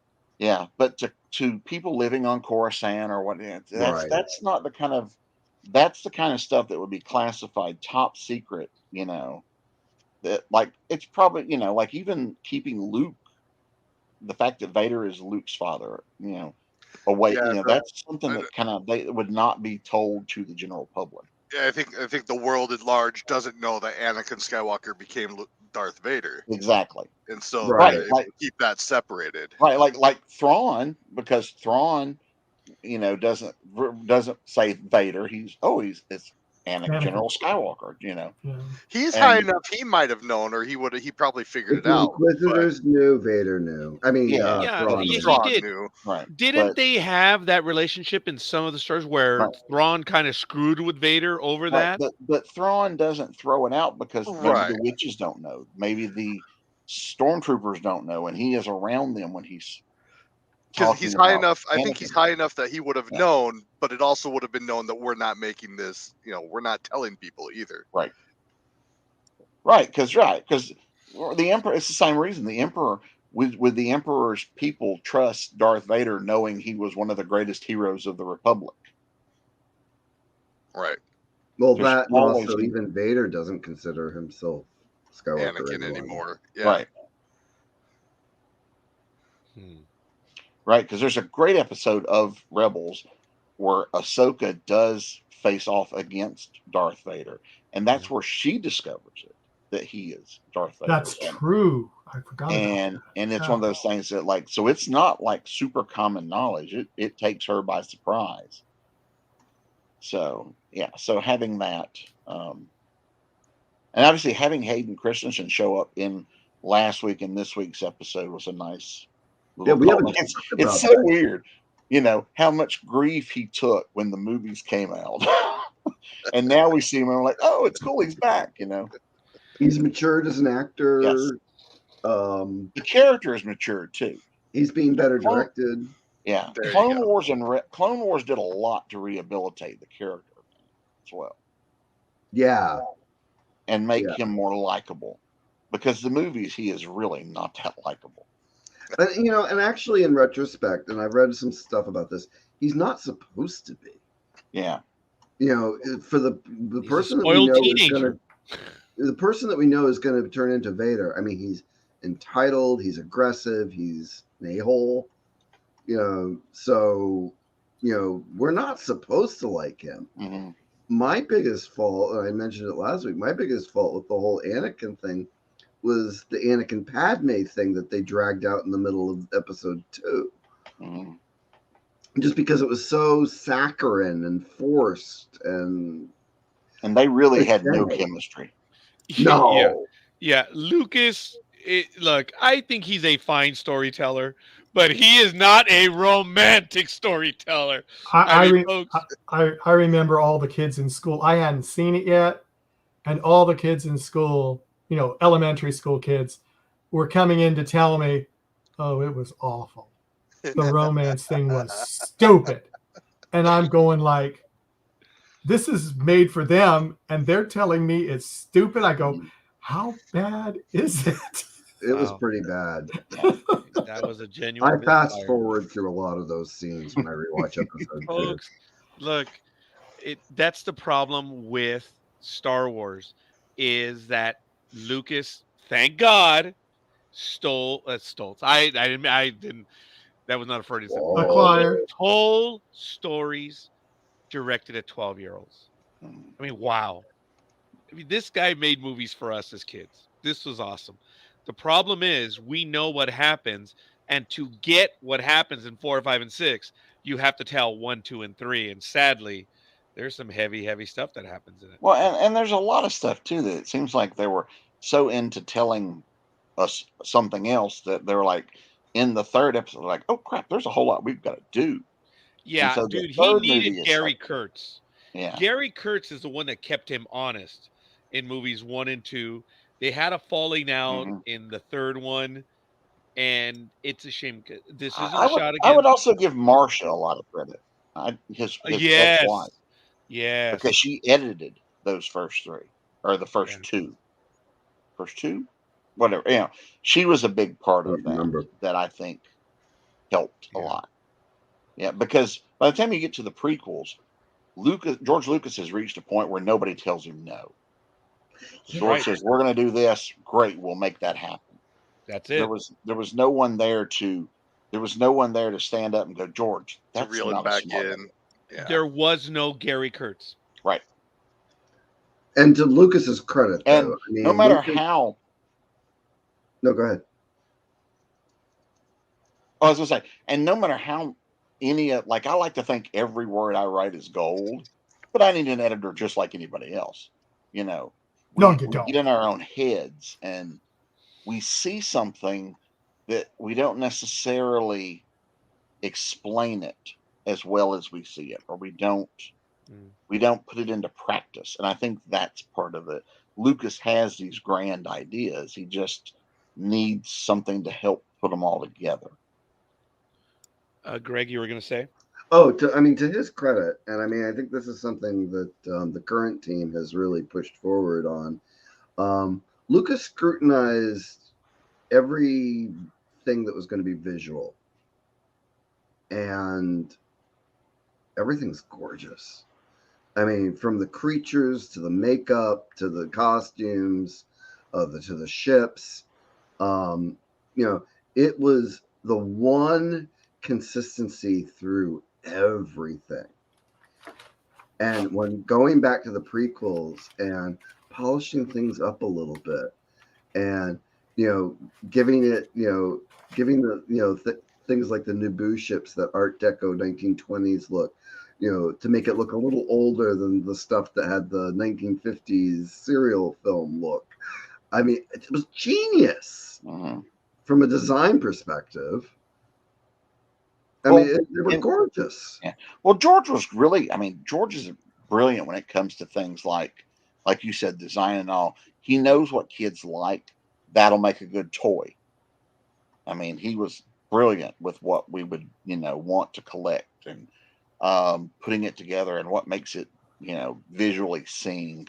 So yeah, he was great with that. And he was also good with the thriller ride aspect of it. Like when you watch the movies now, you can say, "Oh, that'll be a ride at Disney," Yeah. Because he tapped. Okay, I don't know if it's a temporal rift or the Nexus, but we may have lost him again. Exactly. We're the star whales right now to him. Because remember, he saw the little. He saw the little, yeah. I remember those a couple of weeks ago. Well, hopefully he'll join us again. And it's interesting. Look, he has very tiny hands. Look very carefully. See the image? Oh my goodness! They got warped. Yeah, they got. Wow, he fell into the whatever. Oh, now we're teasing the poor guy. Oh, hi, Bobby. Hi. All right, George Lucas must have me on like a time delay or something. So it's possible. This one I went to town, Bobby, so I apologize. All right. Because you were frozen and it was warped. It looked like you had two little spindly hands. It was kind of funny. Sorry. Oh yeah, because the green screen there is wonderful, isn't it? Yeah, and there was a moment where just your hand was like this big. So it was kind of. Cool. I'm trying to be conscious not to talk with my hand. It's hard. You're a writer. You're a real writer, so it's all right. Yes, I make grand gestures a lot. They don't work as well with the green screen, so. No. But I'm not in my office, so I figured you guys didn't want to look at the bedroom walls. Yeah, they're tired of my garage wall back there, so it's okay. Yeah, but you got cool stuff back there. It's just dark. And it's dark right now only because, I'm trying to save on the electric bill. Last month it was $559, man. Sorry. I know my compatriots here are like, yeah, and that's a week for us. I'm like, well, that was a lot for me. But anyway, so I'm trying to cut everywhere I can. But anyway, I'm just kidding. I don't know, Beamer, if you had anything else you wanted to say, but I did appreciate the lightsaber duel between Ahsoka and Baylan. It was good. I thought it was very well done. There was a moment that I was like, wow, this one is really good. I really like it. That she learned her lesson for the first time. She knew how to fend him off. and she got the better of him. She pulled on him what Thrawn is pulling on all of them. She's screwing with them, and she knows Hu Yang's coming in, and she tells him something to the effect of, "Yeah, well, So I don't have to beat you." Just have to right, slay you. yes, I don't. Oh, you can't defeat me. I don't have to." And she steals his ride. Which I was thinking of Star Trek 3. He should have been screaming, "He stole our ride!" Yeah, Star Trek 3. No, that was In the Darkness. But anyway, there was good stuff. It moved fast. I thought, based on what I've seen on episodes, I don't know if you gentlemen noticed this, but if there is a 10 season or 10 episode run, episode 9 is the big open battle type stuff. I don't know why. It happened a lot in Game of Thrones and in a few other series. So I was expecting this one to have big. It was okay. Yeah. There was a lot going on. Or if it's a Marvel series, episode 8 is always the flashback. Oh, there you go. Yes. There was stuff to like in here. I just, again, don't know where it's going, so I've given up. I did appreciate the look of terror. Well, it wasn't a look of terror, but when the star whales, the pergola, right? And all of a sudden they're getting hit by the mines, and it was obvious that their ship was being covered by the whales. And then Hu Yang said, "Well, at least we're getting covered by the whales." It's You had to say it. Why? Why'd you say it? Fun. That was fun. And then the minute she says it, she looks to the right, and the whales are taking off. They're going to warp. Wow, they're going to hyperspace. That was cool. It's like, they're when your strategy. Are you going to be able to survive all these mines? And when they were running and the mines were trailing them, I'm sorry, folks, I saw Galaxy Quest. Beamer, did you see Galaxy Quest at that moment? I did. Not quite to that, but I'm glad you brought it up. I love that. I mean, obviously they were dragging a whole lot of mines where he says, "Well, I don't know if you know, but I'm dragging mine." So it was a good scene in Galaxy Quest. But they did get away from them, so I wasn't sure how much they were dragging them or they just stopped attracting them. Yeah, it was obvious as they were moving through. It was like proximity. As they were in proximity, the mines would move towards them. So yes. But they did get ahead of them and out of the field. Mm-hmm. Yes. And I did appreciate the homage that they hid in the rings, like in the Clone Wars. So it was cool. It would have been neat had they parked the ship on the side of an asteroid and give it the same scene from The Empire Strikes Back with the Millennium Falcon was attached to the Star Destroyer. That would have been a nice little. Well, I kind of thought it was neat the way that they were in one of the more complete skeletons, because they got there in a whale and then they were like hiding out in a whale. Mm-hmm. So, one thing I got to ask you guys, did you notice that the rings are made of the bones now? I was going to say, it was a good call last time. Yeah, it was, buddy. Oh. It was. That's a graveyard. Yeah. Yep. And I got to say, one of the beautiful images for me, and it started in last episode, but in this one, is where the Star Destroyer lands or hovers over the. Yeah, we were all drooling over that. Yeah. Visually, yeah, I think that was my biggest geek out of the whole series so far, was all the visuals in that last episode.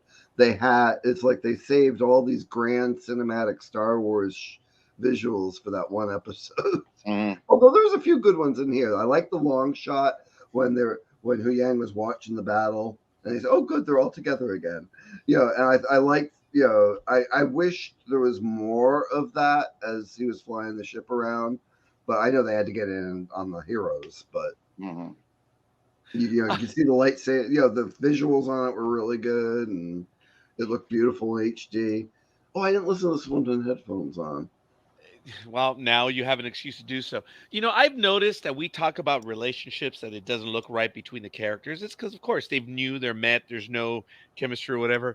I did appreciate when she tells Hu Yang what she's going to do. And he's like, no, we're not going to do that. She says, yeah, we did like last time. He's like, yeah, remember what happened? She says, yes, but we're going to do it.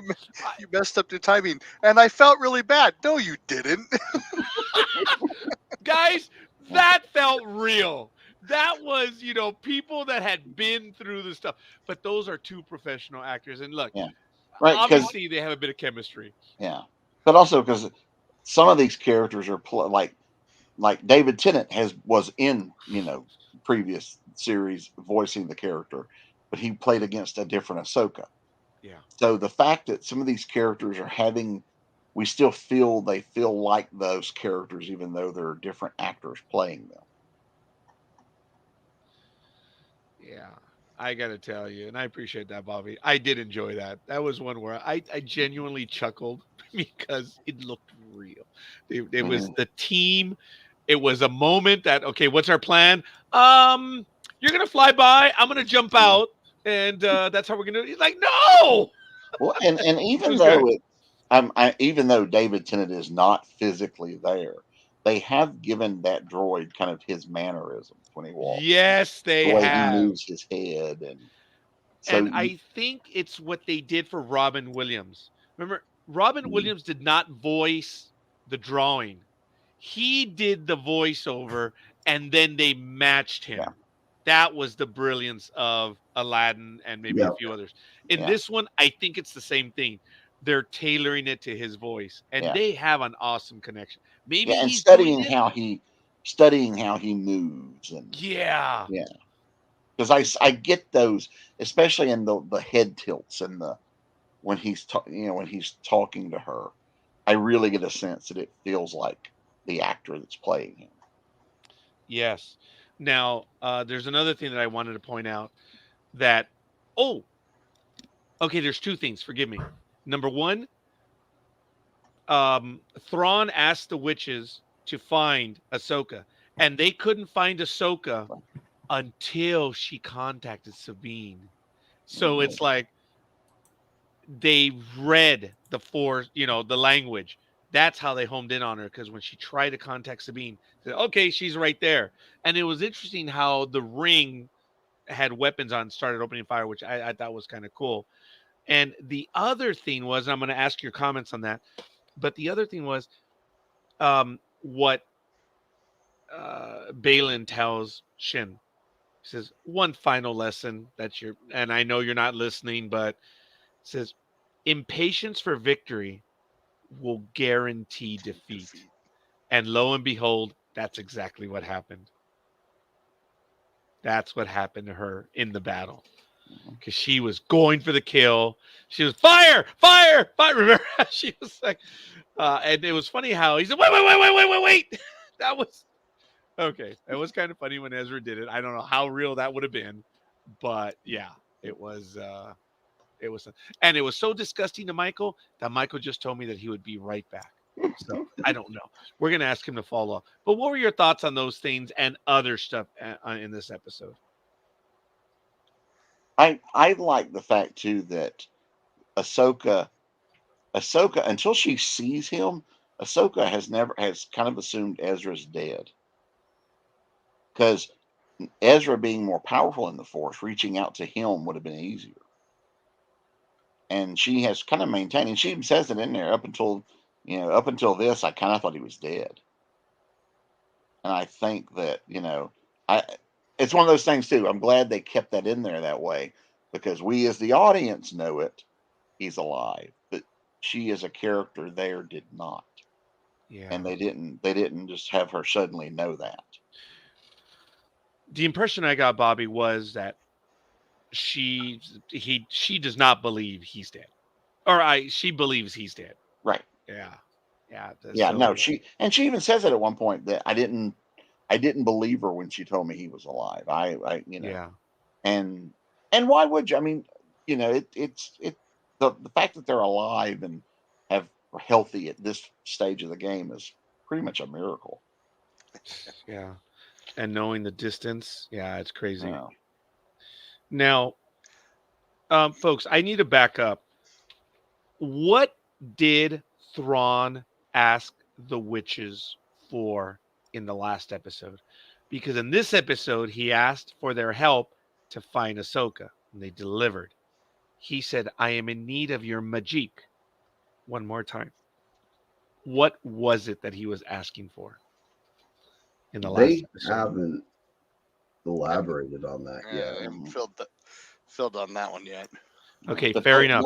it does sound like they are instrumental in his returning Oh, yeah. to Yeah, our big galaxy, time. Now, or to his galaxy. Yeah. oh my God, I just had a question for you guys, and it was related to Thrawn, and the witches. Damn it, I apologize. All right, what are some other things that you guys wanted to point out or that we didn't go over? One thing that I thought was interesting, just the way Balin developed, the fact that he got there and kind of said, "Go do your thing. I'm kind of out." But then still was like, when Ahsoka lands in front of him and he's like, "I can't let you go," and he does fight her. I was I was almost, I don't want to say surprised, but it was a little bit surprising that he was still willing to. I'm going to actually stand in your way instead of just let her do his, because at that point he's already said, I'm not interested in that. I don't care about that. I'm doing this other now. Excuse me. So it just was interesting to me that he's still, even though he's no longer worried about that, he's still like, "Yep, nope, I can't let you go down there. So I'm going to try and stop you." Okay, that's interesting because I saw it as, "Oh, hi, I kicked your butt a little while ago. Now you're back." Straight to sabers. There's no Well, talking about true. this. You're a bit pissed. Let's settle this. That I was. And maybe that's what it was. I don't know. That was a deep thought, and I like that. But I wasn't going deep on it. I just like, "Oh, hi, round two." I don't So know, gentlemen. I was looking at this as, oh, okay, so maybe he's not just kicking Shit out. into the curb.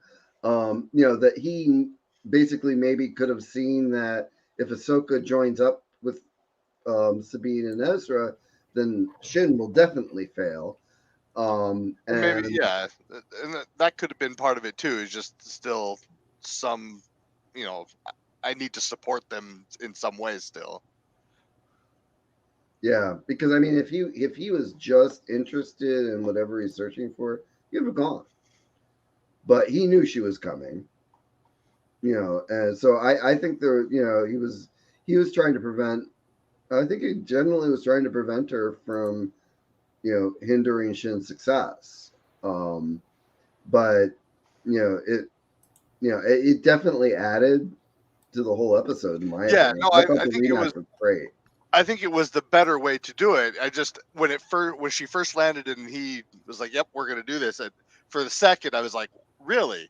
But then, I was glad that that's how it turned out, and I liked it.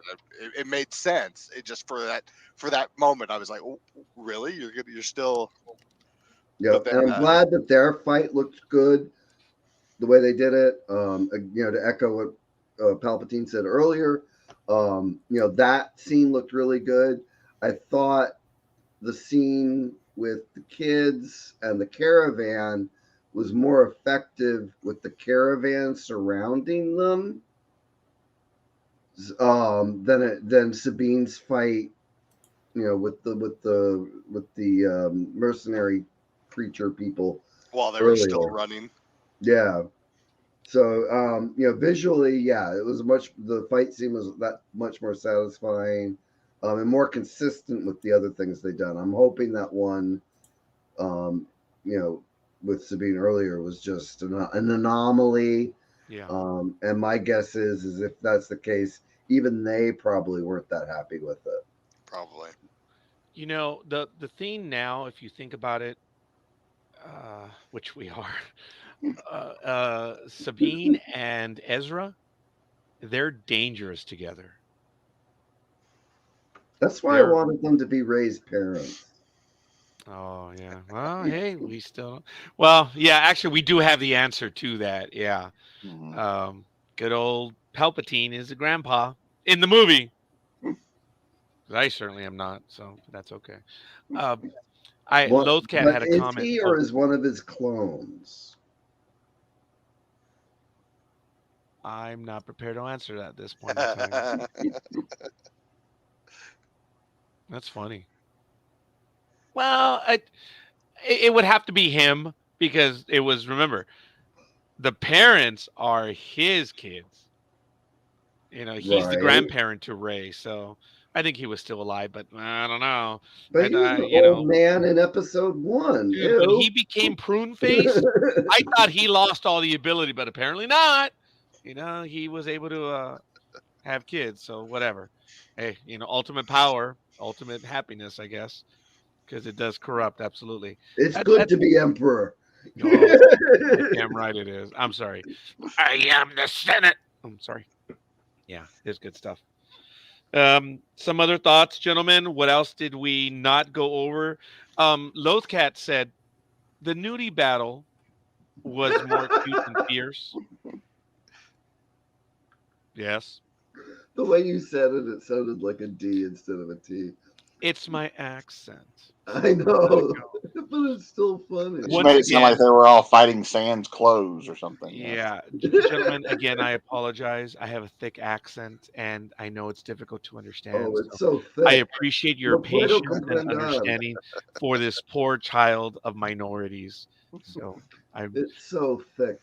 Yes, it is very difficult. Let me tell you, Georgia. I understand accents. Yeah. No, I can't see what you're talking about. Yeah. Y'all just don't know. No. Okay, here we go. The males are always leaving their spawn, no matter how old or dead they are. Well, thank you for that. I appreciate that. Okay, but yes, it was interesting. I'm just glad we didn't see the scene of the romance between Palpatine and whoever he spawned children with. Thank God for that. No, you do not want to see that. That's what I know. I'm saying, thank God we didn't see that. Yeah. They told us it happened. That's all we need to know. Good to go.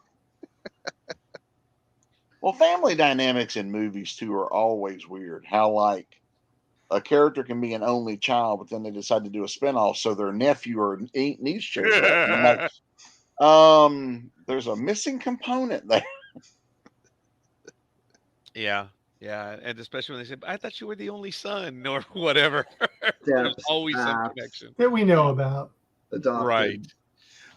Before we get into final reviews, as you know, I've shown off a lightsaber in every episode, and yes, I don't think I've shown this one yet. When did you get that? Yeah. No, I do. My daughter, of course, went crazy, and all the lights. I didn't buy any of them, but yes.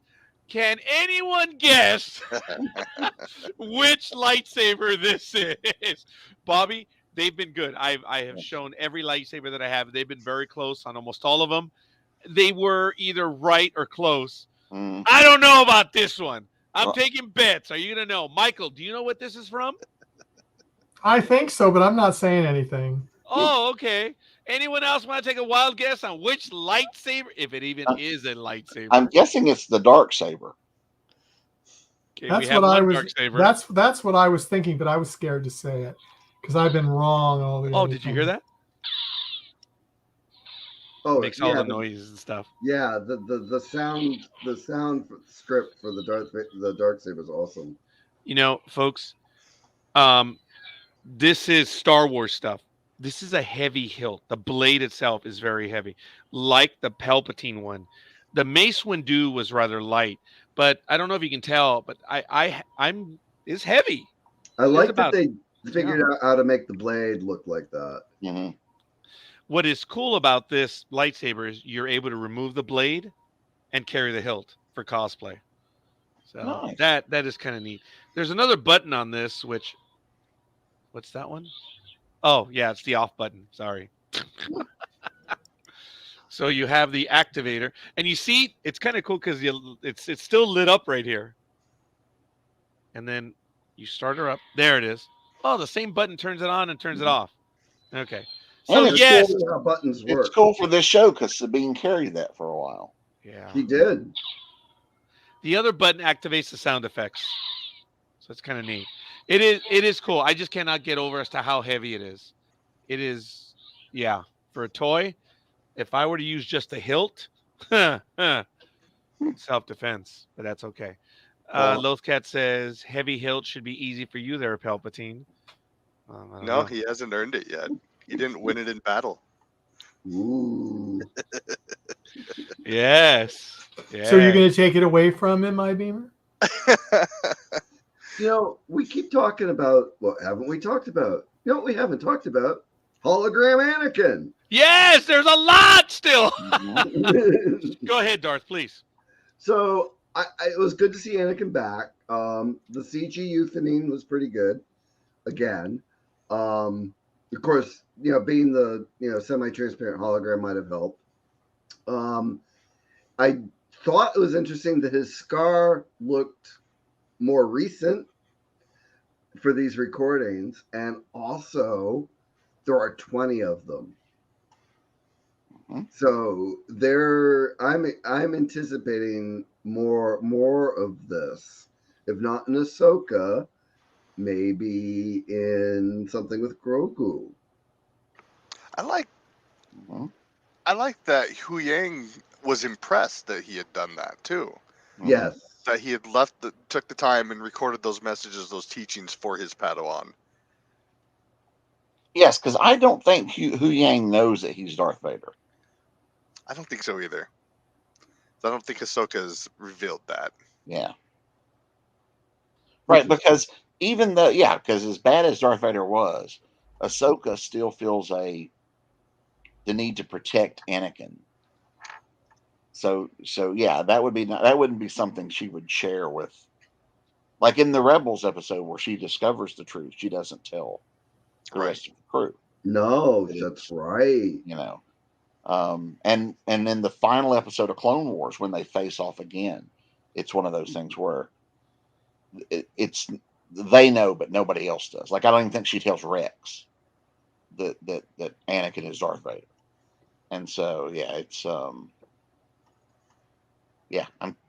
I think she still feels that need to protect Anakin's reputation. Well, also even Obi-Wan didn't believe that Anakin survived Mustafar. Mm-hmm. So I mean, I thought that was really good too. It's like, everybody's holy s moment. When they realize when they learn this, and Mm-hmm. it's one of those echoes or rhymes that Star Wars has really done well. Yeah. Oh my God. Yeah, that line was the shot heard around the world when Empire was new. Right. Yeah. Nobody saw that coming. And yeah, it was just Let me back up for clarity.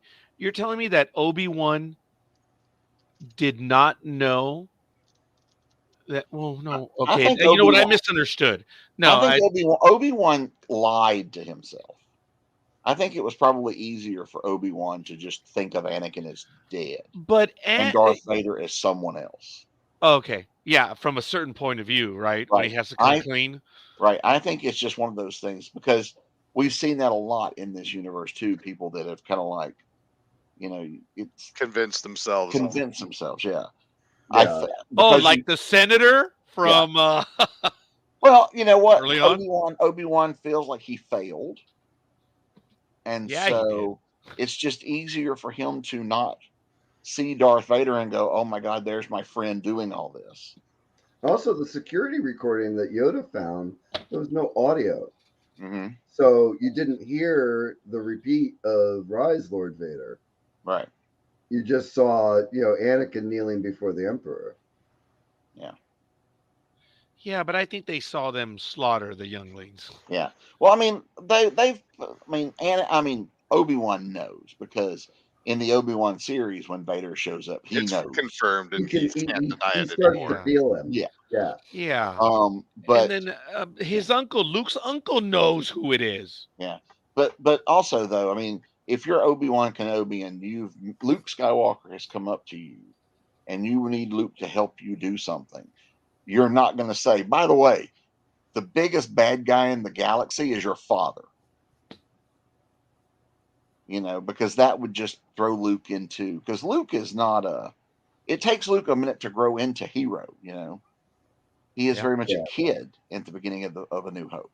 So Obi-Wan can't just say, "Oh yeah, you're bad. Your father's a mass murderer."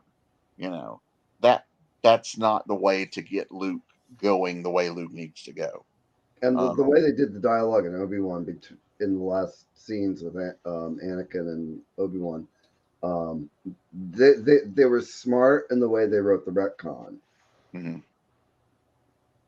Because that way it's like, if Anakin himself or Vader himself no longer considers himself Anakin and considers that he is buried or killed Anakin, then okay, there's no more Anakin.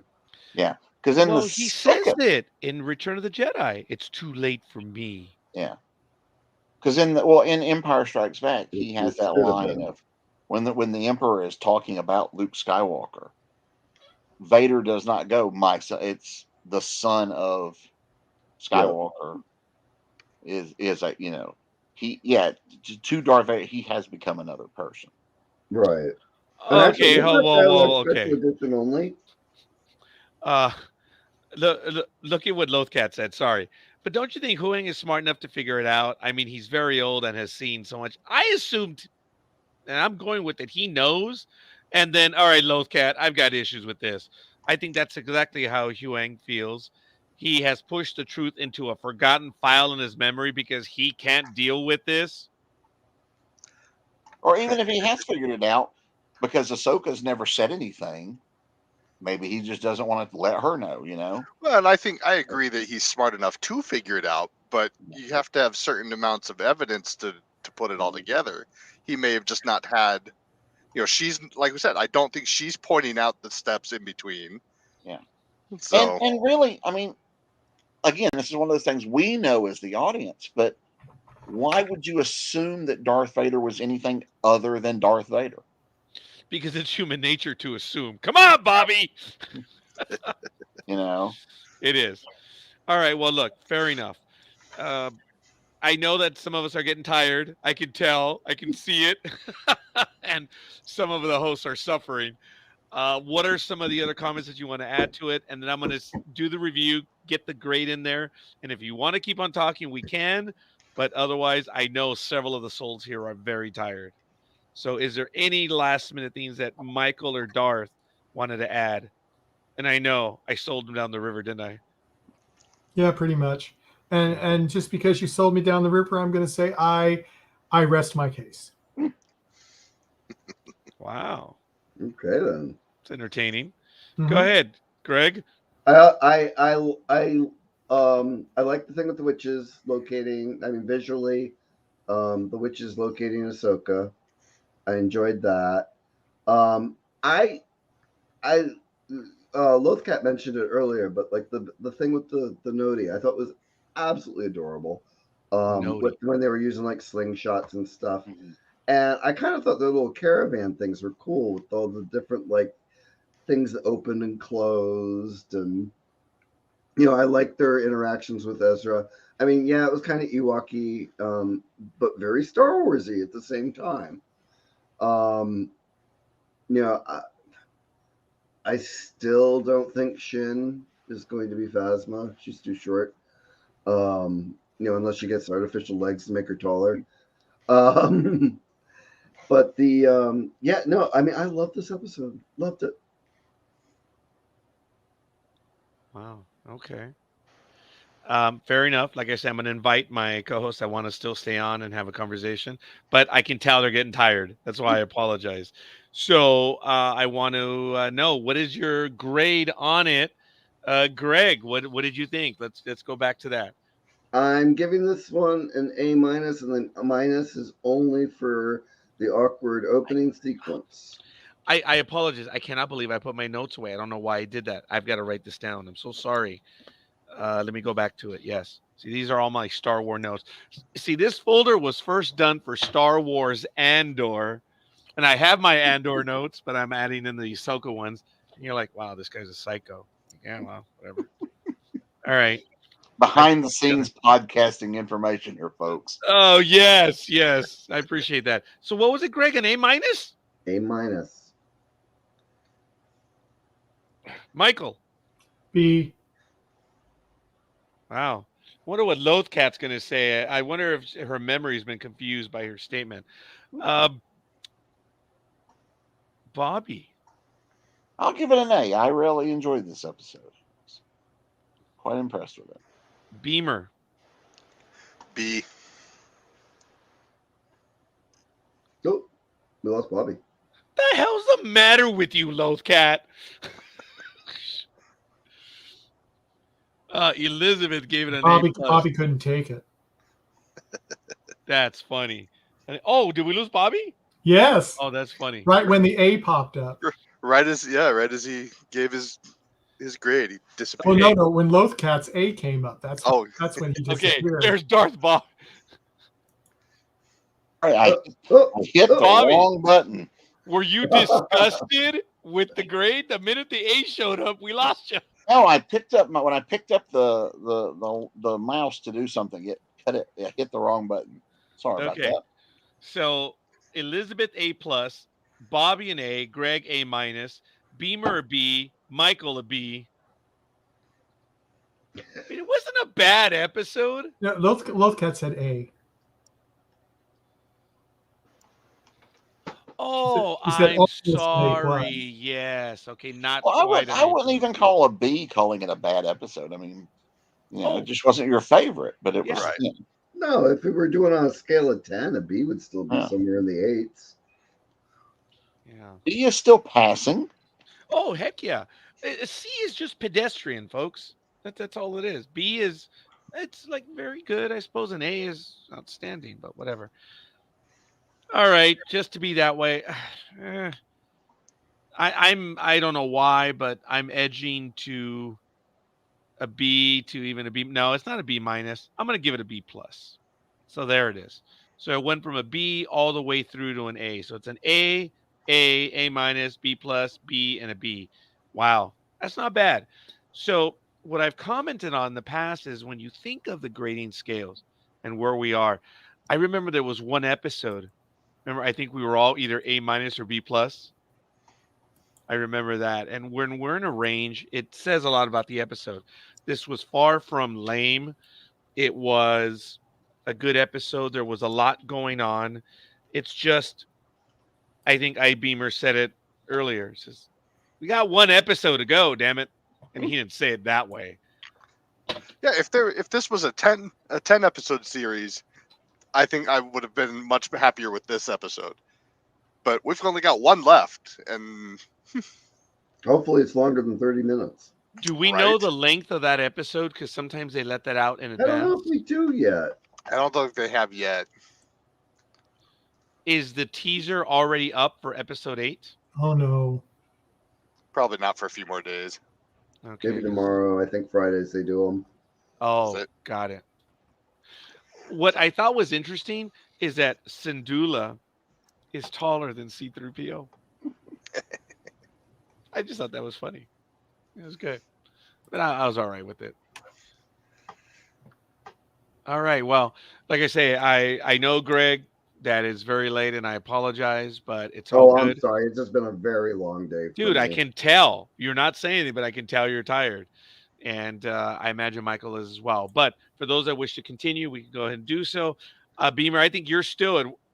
What's the I know? Under iBeamer, it's I know. I like that. There's no runtime for it. Yeah, I do. IMDb. I do need to.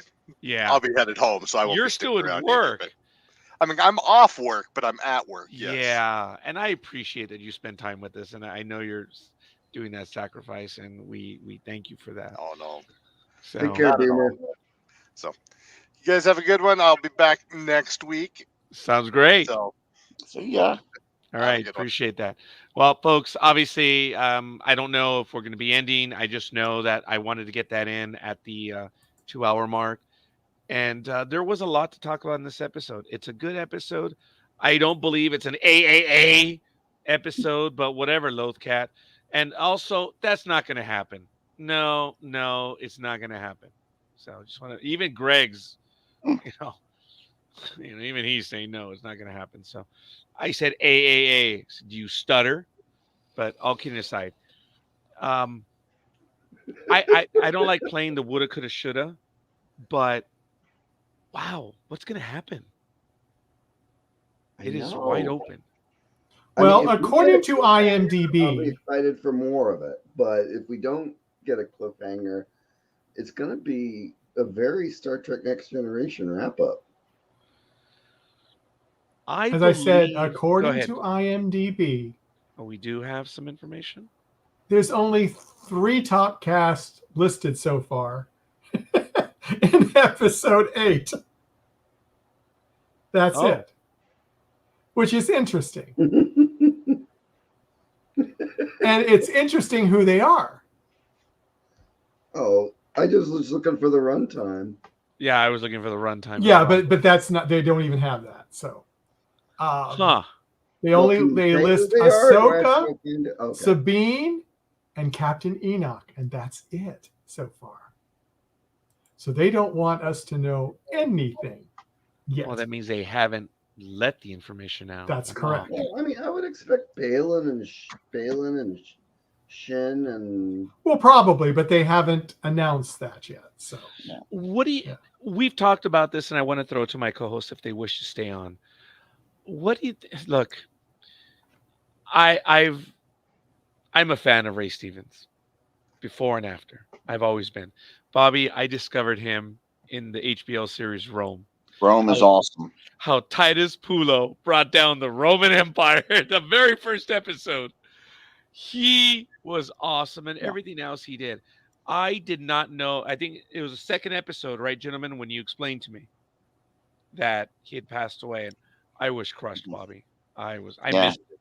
Fantastic actor, Ray Stevenson. He was in the Thor movies as well, and did a lot of other work. He was the Punisher for a movie, and just a lot of really good stuff. He was fantastic actor. What a character he has brought to screen. And it's literally posthumously now because he doesn't know how we talk about him. And I just think that this character is impressive.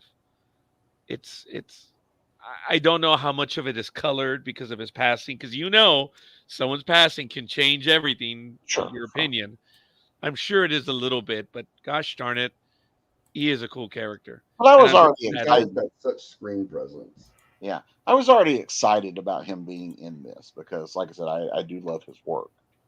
So I was very excited to see him play this role, and he has done a fantastic job. Yeah. It is, like you said, it is a shame that he doesn't get to experience what people are saying about the role. But yeah, it's.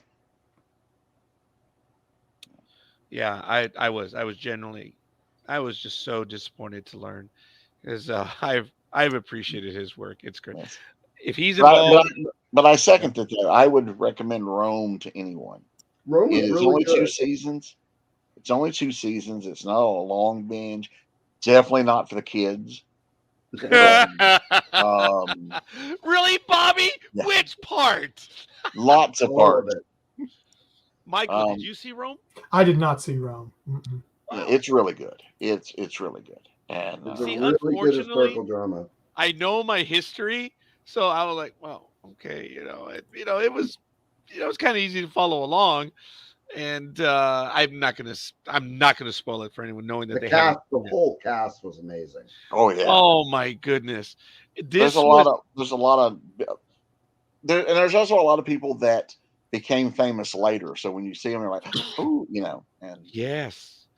And HBO spent ungodly sums of money on Rome. See, that was the problem.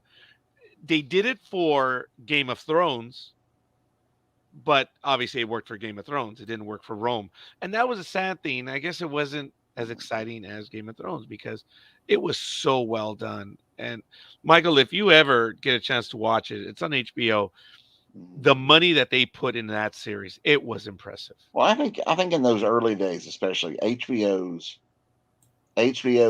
metric for success was pretty high because they put a lot of money into some fantastic shows that only went Yeah. 2 or 3 seasons before Yes. they pulled, like Deadwood or The Newsroom or Carnival. Right. I mean, Newsroom went. Oh, Carnival! I three love seasons, Carnival. Yeah, it was 3, and that's a yeah. shame. There's only 3 seasons of The Newsroom. Yeah. There's an episode in the newsroom. Sorry, I talked about this when I did very briefly our anniversary program on Tuesday night, where we start off year 16. Yeah, so I it's finally went back to HBO's metric for that is, if a show lasts more than 2 or 3 seasons on there. Oh, Oh, we lost Bobby again. Hopeful. Oh, there he's back. Oh, Oh, he's sped up. back. Yeah, he's in a time warp. it's the Yeah, time warp, intergalactic hyperdrive. Yeah, So, are you the Book of Boba Fett, or which one? Because you're in between. I'm just there. Did you like the Book of Boba Fett? I did. Um, I don't think there, was there were character parts of it assassination. that annoyed me, but for the most part, I really did. There were a lot of good characters there. I love the stuff with Cad Bane and Space Raylan. And That was another one that was good to see brought to live action. yeah.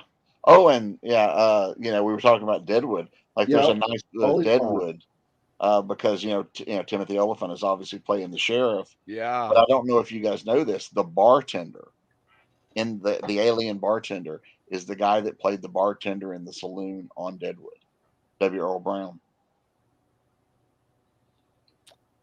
Huh. I did not notice that. Yeah. Uh-oh. My kid actually did watch. How old was your kid, though, Elizabeth? And then let's do the time warp again. That's a throwback to the other episode. In Lower Decks, there's a reference. Someone believes there's a reference to that movie. Oh my God, what's the name of the movie? The Rocky Horror Picture Show. Yeah, the Rocky Horror Picture Show. Did you get that vibe from the Lower Decks episode last week?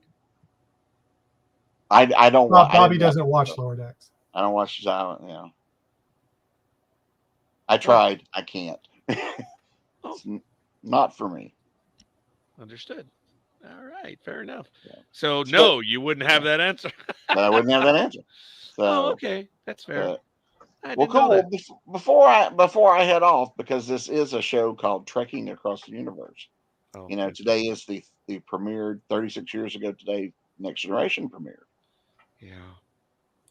So isn't that crazy? Well, 36 years. And they just stopped doing episodes this year. So. Well, before we head out, you also got to tell us a little bit. Oh, wrong way. We also got to tell us a little bit about Ben Books. Yes, please. Oh, Ben Books is my indie publishing company. I write a lot of crime fiction, the Snow series, the Sheriff Meyer series, et cetera, et cetera. I do a lot of books through there that I do myself. I also work for publishers, so I have a lot of stuff that I do outside of Ben Books. So I kind of juggle writing for whoever's paying me, really. That's a good thing.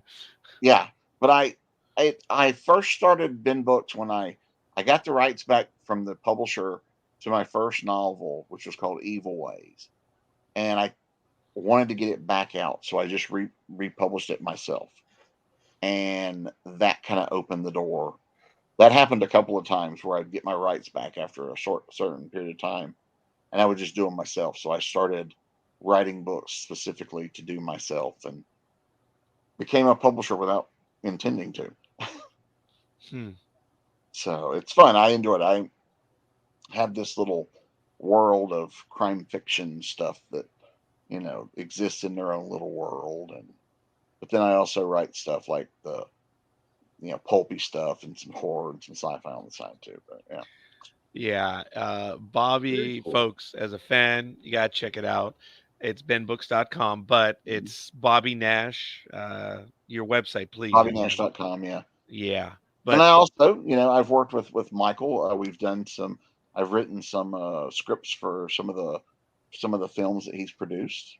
Yeah, you have four so far, and they just filmed one over the past weekend. That I wrote. Mm-hmm. So, yeah, those are fun. I've had a good time writing riding in that Star Trek playground and Yeah. playing with those characters that I grew up loving so much. And I know we're going to be back on with you guys, Jim Beard. The 23rd, yeah. Yeah, because we just had It was 5 days ago. Yeah. Of October. Yeah. The book, The Galloping Around Cosmos, Memories of, I'm going to blank the title, Memories of something kids, where we all told essays about the impact of Star Trek on our lives. And there's some pretty good stuff in there. So that just came out, and I know we're going to be back on with you guys on a Monday night. Yes, October 23rd. Talk about that. So all right, that was nice. It was nice, nice kind of putting into words, the impact that Star Trek had on certainly me as a kid, but then still on me as a big kid. So yeah, well, we're all kids. Look at what we're talking about tonight, Yeah. and look at what Greg did. He put the man, the myth behind him right there. There you go. This is Yeah, cool. actually, I've been skipping past the opening graphics except for this week. I'm like, oh, they got Merrick and Huyen. I know what I'm using for my background this week. Yeah, I love these. I love these little openings that they do for Star Wars, with the masks and the faces, and that kind of changes depending on what show it is. But I've also noticed that Paramount Plus with Star Trek, all of the Star Trek shows open with a ship making the Star Trek, and it's whatever ship is in that show. Yeah, the hero ship of the show. Yeah, so I'm very impressed with some of those things they're doing, and certainly end credits have become a lot more entertaining and interesting in how they design them, and if you really look, the whole story is in the end credits, and as each week as we learn little bits of it, go, oh, I know what that means now. Oh, you mean for Ahsoka, right? Well, for any of them, I mean the last season of Picard, for example, all the little details that happen. Oh, that's right. But you don't know what they mean. But then when you know what it means, and you see it, it's like they've told us the entire story in the end credits. And this is like that too, because everything in the end credits of Ahsoka is leading to this one planet. One of my wife's favorite things from The Mandalorian is the McQuarrie style storyboards that they have at the end, and whether they're pre-production or stylized production shots, they're beautiful. Absolutely. And it's nice seeing, assuming they are storyboards, how they realized a shot or what they had to change for a shot. Oh yeah, no, it's beautiful. So you want to sit through the end credits, which we used to not want to do, So it's like, we're done. They've kind of trained us now to sit through to the very, very end. Well, Marvel did with all their interstitial little thingies. And I love the one at the end of Deadpool. It's like, what are you still doing here? Yes. Now, the Ferris Bueller bit. Yeah. Yes. Now, have you seen the end credits to Airplane and Airplane 2? Probably, but I haven't seen that movie years ago. Yes, there were jokes in the end credits. Yeah. Well, and it's not a new thing. Some movies have done that. Like the Ferris Bueller thing was the end after credits. That was cool. You're still here? And there was one. There's others like Masters of the Universe had one. All the Pirates of the Caribbean movies had one. One of my favorites. Lethal Weapon 3, opens with a building exploding. Yes. And they get demoted, and that's how the story starts. After the credits, as the credits are getting to the end, they get a call about a bomb in the building.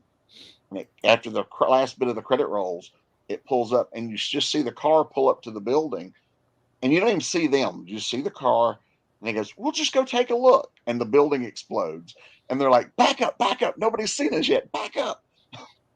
And they're trying to get away so they don't get demoted again. Wasn't that the old 60s Batman show that the end credits had all the window cameos? Well, they would have where those came from. They would do them during the episode whenever they would walk up. Oh, those were during the episodes. Yeah. Okay.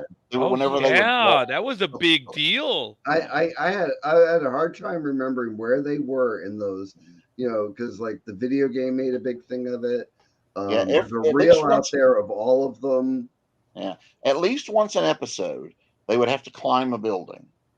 And I think what they did was they filmed a bunch of these things, like in bulk, and just used them, because that was at the time that was the it show to be on. I mean, that's how you get like Sammy Davis Jr. showing up on this thing. Right. Yeah. And as a kid, I thought it was cool. As an adult, I realized what they went through to do that, because they're walking on a flat surface, and right. the guys in the window that are leaning out. Yeah. And the guys in the window leaning out the window are actually laying under it, having to sit up to fake looking.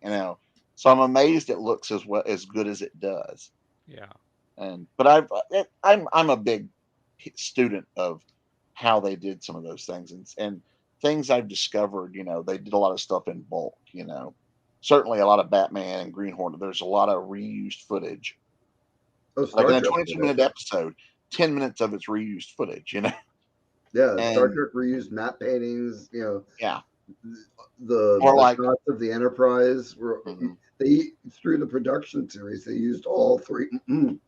All three models. Yeah, and like the reason the Klingons and Romulans were using the same ships later, they put in this in-universe thing about a plot hole line about them having an alliance. Yeah. But really, they've using Klingon design. Right, but it's because they broke the Romulan ship. Yeah, and they didn't have one, so they're we can't afford to build a new one. What are we going to do? So they just changed the plot. I even heard later that the model maker broke the ship because they wouldn't pay him for something. Yeah. Really? That I did not hear. Yeah. Yeah. I read that recently this year. I don't know how much truth there is in it, but I read that recently this year. Was that Greg Jean? I've heard that as well. No, it was the guy that made the Spock ears and Baylock. That wasn't Hua Chang, right? Hua Chang, yes.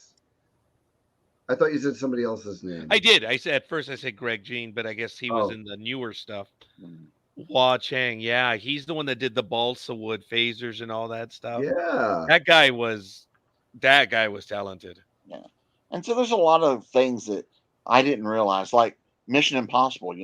Mission Impossible opens up every episode with either Briggs or Phelps getting the message.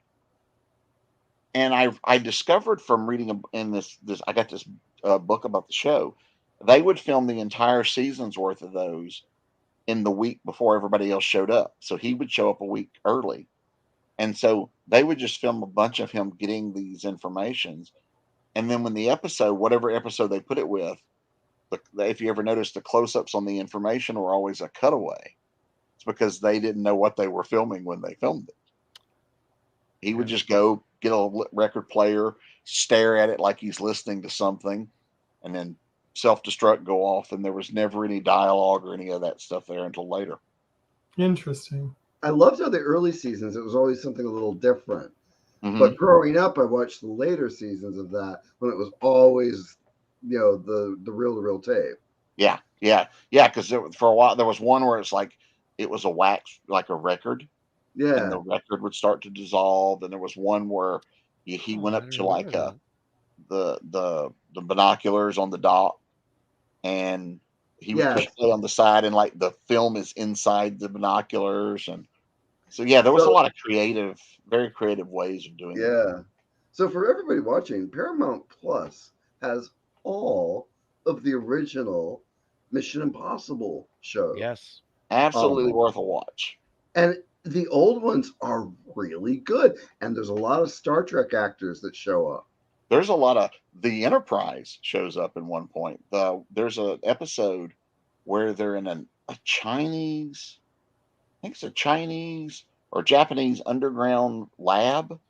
And it is the corridor of the Enterprise is the hallway to the outside the lab. I don't think I've seen that one yet. Yeah, and That's a good eye. And George Takei is in that episode. Oh, Okay, so I haven't seen the one with George Takei in it yet. Yeah, and so they're in there when they're running in. They're shooting these guys out as they're running from them outside the lab. It's shot from above, and you can tell they've taken all the stuff off the walls. It's just the blank walls, but you can see the red bars and the odd shaped, door leading at the end of well, the leading weren't of the they door. filmed Cool, concurrently excuse me, for a but while? very cool. Yeah, well, they would film next door to each other. Yeah, Yeah. yeah, they were on the same set. So there's a lot of stuff there where, I mean, if you look closely, like that Mayberry set, obviously Star Trek film there, Mission Impossible film there. You just change names, and So I sometimes remember my dad watching the show, and like later, Space 1999 was on, and I couldn't get my dad's attraction to Barbara Bain based on Space 1999. Now that I'm rewatching the old oh Mission yeah, Cinnamon Impossible, Carter. wow. Yeah, she got offended when I made the mistake of referring to her as an intellectual sex symbol. And She I did had to, not care for that when I told yeah. her that in the interview. And as much as I like Martin Landau, probably the best work of his career is Yes. Mission Impossible. He is. There is an episode, and I don't remember the exact plot. I need to watch it again, where they're in a church it's either in a church or a meeting thing, and the bad guy is at the podium and delivering like this fiery speech. And Martin Landau has been playing this other guy, so he's in heavy makeup. And at some point, the bad guy has to point, and that's going to be part of it. And they're trying to undermine the bad guy's credibility. And while they're sitting there, the camera will shoot over, and Landau is just slowly taking pieces of the disguise off without being noticed. So that by the time the guy goes, and he's sitting right, and it's a different guy, because now it just looks like Martin Landau. It's not the guy he was dressed up as. And it is just beautifully shot, and the sleight of hand that he has and does all this stuff that's just, yeah, it's just really good. So I highly recommend it. And if you, I mean, they're very different from the movies we get now. The movies are definitely more action oriented, and the show was more. The show was very. The show was almost like a heist each episode, or Yep. a con. There's many great cons that they play. There's a There's a great little bit one. more of a suspense element. Yeah. Yeah, There's it a great was. one where they convince William Shatner that he's the villain, and they convince him that he has gotten younger, or that it's in the past, because so they put him in old man makeup, then take the makeup off for him to look like he's young. Yeah. But then it starts to whatever process they've done starts to wear off, and you start to see him just slowly get older. And this was pre CG, so it's beautifully done. Yeah, good stuff. I highly recommend it. They Folks, stand up by the today. way, oh, I'm sorry. No, I was just saying they stand up today. I mean, even though Oh these are God, filmed yes. in the late 60s, Yeah. There's some corniness, there's some stuff that's dated, but as far as the storytelling, they really stand up today. Mm-hmm. And I've got to give it to Tom Cruise. The first movie, Mission Impossible, I really did enjoy that one, and the fourth one, Ghost Protocol, when that SOB is hanging outside the Burj Khalifa, man. Oh my God. Yeah. And one of the coolest theme songs. Yeah. The theme song to Mission Impossible is fantastic. I love the creative opening to the show, and the movies kind of emulate that too, where you like the match and you see scenes from the thing you're about to watch. Yeah. So yeah, just very well done. I highly recommend. Yeah, and I thank you for that, Greg, that it is on Paramount Plus. I've seen it too. I just haven't gotten. There is so much to see that there's no time. I was telling Michael that I'm rewatching the Clone Wars as quickly as I can, and it's just I'm stuck somewhere on season 2, and but I saw or I took in about 20 episodes over a day and a half. There's a couple meh ones in season 2. I can see why you would like trail off there. Yeah, I've just been having trouble. I'm actually even having trouble tonight. I got the lightheadedness, I got the dizziness, and I'm really unhappy about it. It's kind of reminding me when I actually got the vaccine. I had similar headaches, and I haven't had any of that stuff. It's very disappointing We're right all now. falling apart here. Yeah, I'm sorry. Well, All of us are just falling apart here. yeah. I'm Well, just I think nervous because of it. yeah, I keep getting kicked off, so I think that's the it telling me I need to stop and go to bed. Bobby, it's the NSA. When Michael and I are on the phone, we'll say something or he will say something, and then we lose. I mean, it was a joke. It was the longest running joke, wasn't it, Michael? Mhm. That we were having a conversation, and somehow we would say a keyword or something, and the call was it wasn't where the breakup. It was boom, call gone, Mhm. ended, and he lives like what, a mile away from NSA headquarters, but Oh, I'm sure he's on a list. Oh, So, I know I'm on lists. I'm on yeah. several. well, Mhm. I've spent time talking with Secret Service agents and FBI agents. I know I'm on their list. I had to be before I could talk to them. I'm Right. on the list. Yeah. So, but well, cool. Well, I'm going to slide out since it's 11:30 here, and I keep getting Bobby, kicked off. So, thank your you guys for insight. having me. Thank you. Thank you for coming. I'm glad you finally made it. Yes, Good to yes. see Hopefully, you you can make the next one. virtually here, Bobby. That's awesome. Thank you, thank you. Yeah, Hopefully, you can I'll make try next to. week because it's the season finale or part 8. That's all we know. Part Yeah, 8. part 8. Yeah. All Yeah. right. Well, you guys have a great night. We will do this again. Thank you, Bobby. Take it Look easy. forward to it. Yeah. Yes. Lothcat says, "Oh, when that happens with Tiffany Weiss and we just plug NDB Media Network." Oh, really? Oh, okay. That's good to know. Whenever there's technical difficulties like that, all right, I appreciate that. Well, this was good. It was a good episode. It moves fast. It's an action adventure. We talked about it. The grades reflect it. It was from B all the way through an A. That's solid, folks. So it was good stuff. I thank everyone for joining us. Alan Diaz, we did miss you. You've been here for every episode, dude. You weren't here for this one, so hopefully everything is good. And if I need to ask for a permission slip from your mom, I'll let you know, and I'll fill it out for you, and that way we can have you stay on late with us. So he looks younger. He looks like he's like a teenager, dude, but he's in his 30s. But he's got that youthful exuberance. Yeah. And so yeah, Yeah. I mean, That's why we yeah. make fun of Matt Alvarez, which I don't know. I guess Matt was screwing around with the imagery. When I went on hold, we saw Matt's image, and it looks like he's in middle school on that one, and the young man's already in his 40s. But there you have it. Uh, we'll see what happens the next episode of Ahsoka, which will be on next Thursday. Catch us here at 6 p.m. Michael, do you have any other announcements other than the announcement of October 23rd? That's the only one. Besides our, Sorry. other review shows, that's it. So Saturday night, Star Trek, Lower Decks. And this Sunday, I believe it's scheduled to start the rewatch. Jay and Richard are doing a Halloween themed for the 5 Sundays. And the hosts have all chosen a movie. I've chosen one as well. The 1978 zombie thriller. Do you guys remember that one? Yes. Yeah, that's my choice. So I'm going to have that one on the 15th. Frankenstein is the first one, yes. Yes, I had a conversation with one of the individuals, so we shall see. With Frankenstein, okay. Yeah, I don't think it's past its copyright. Doesn't matter. We can show images. There's no problem. Just can't do sound and video. So, I mean, if we do video, we can still get in trouble.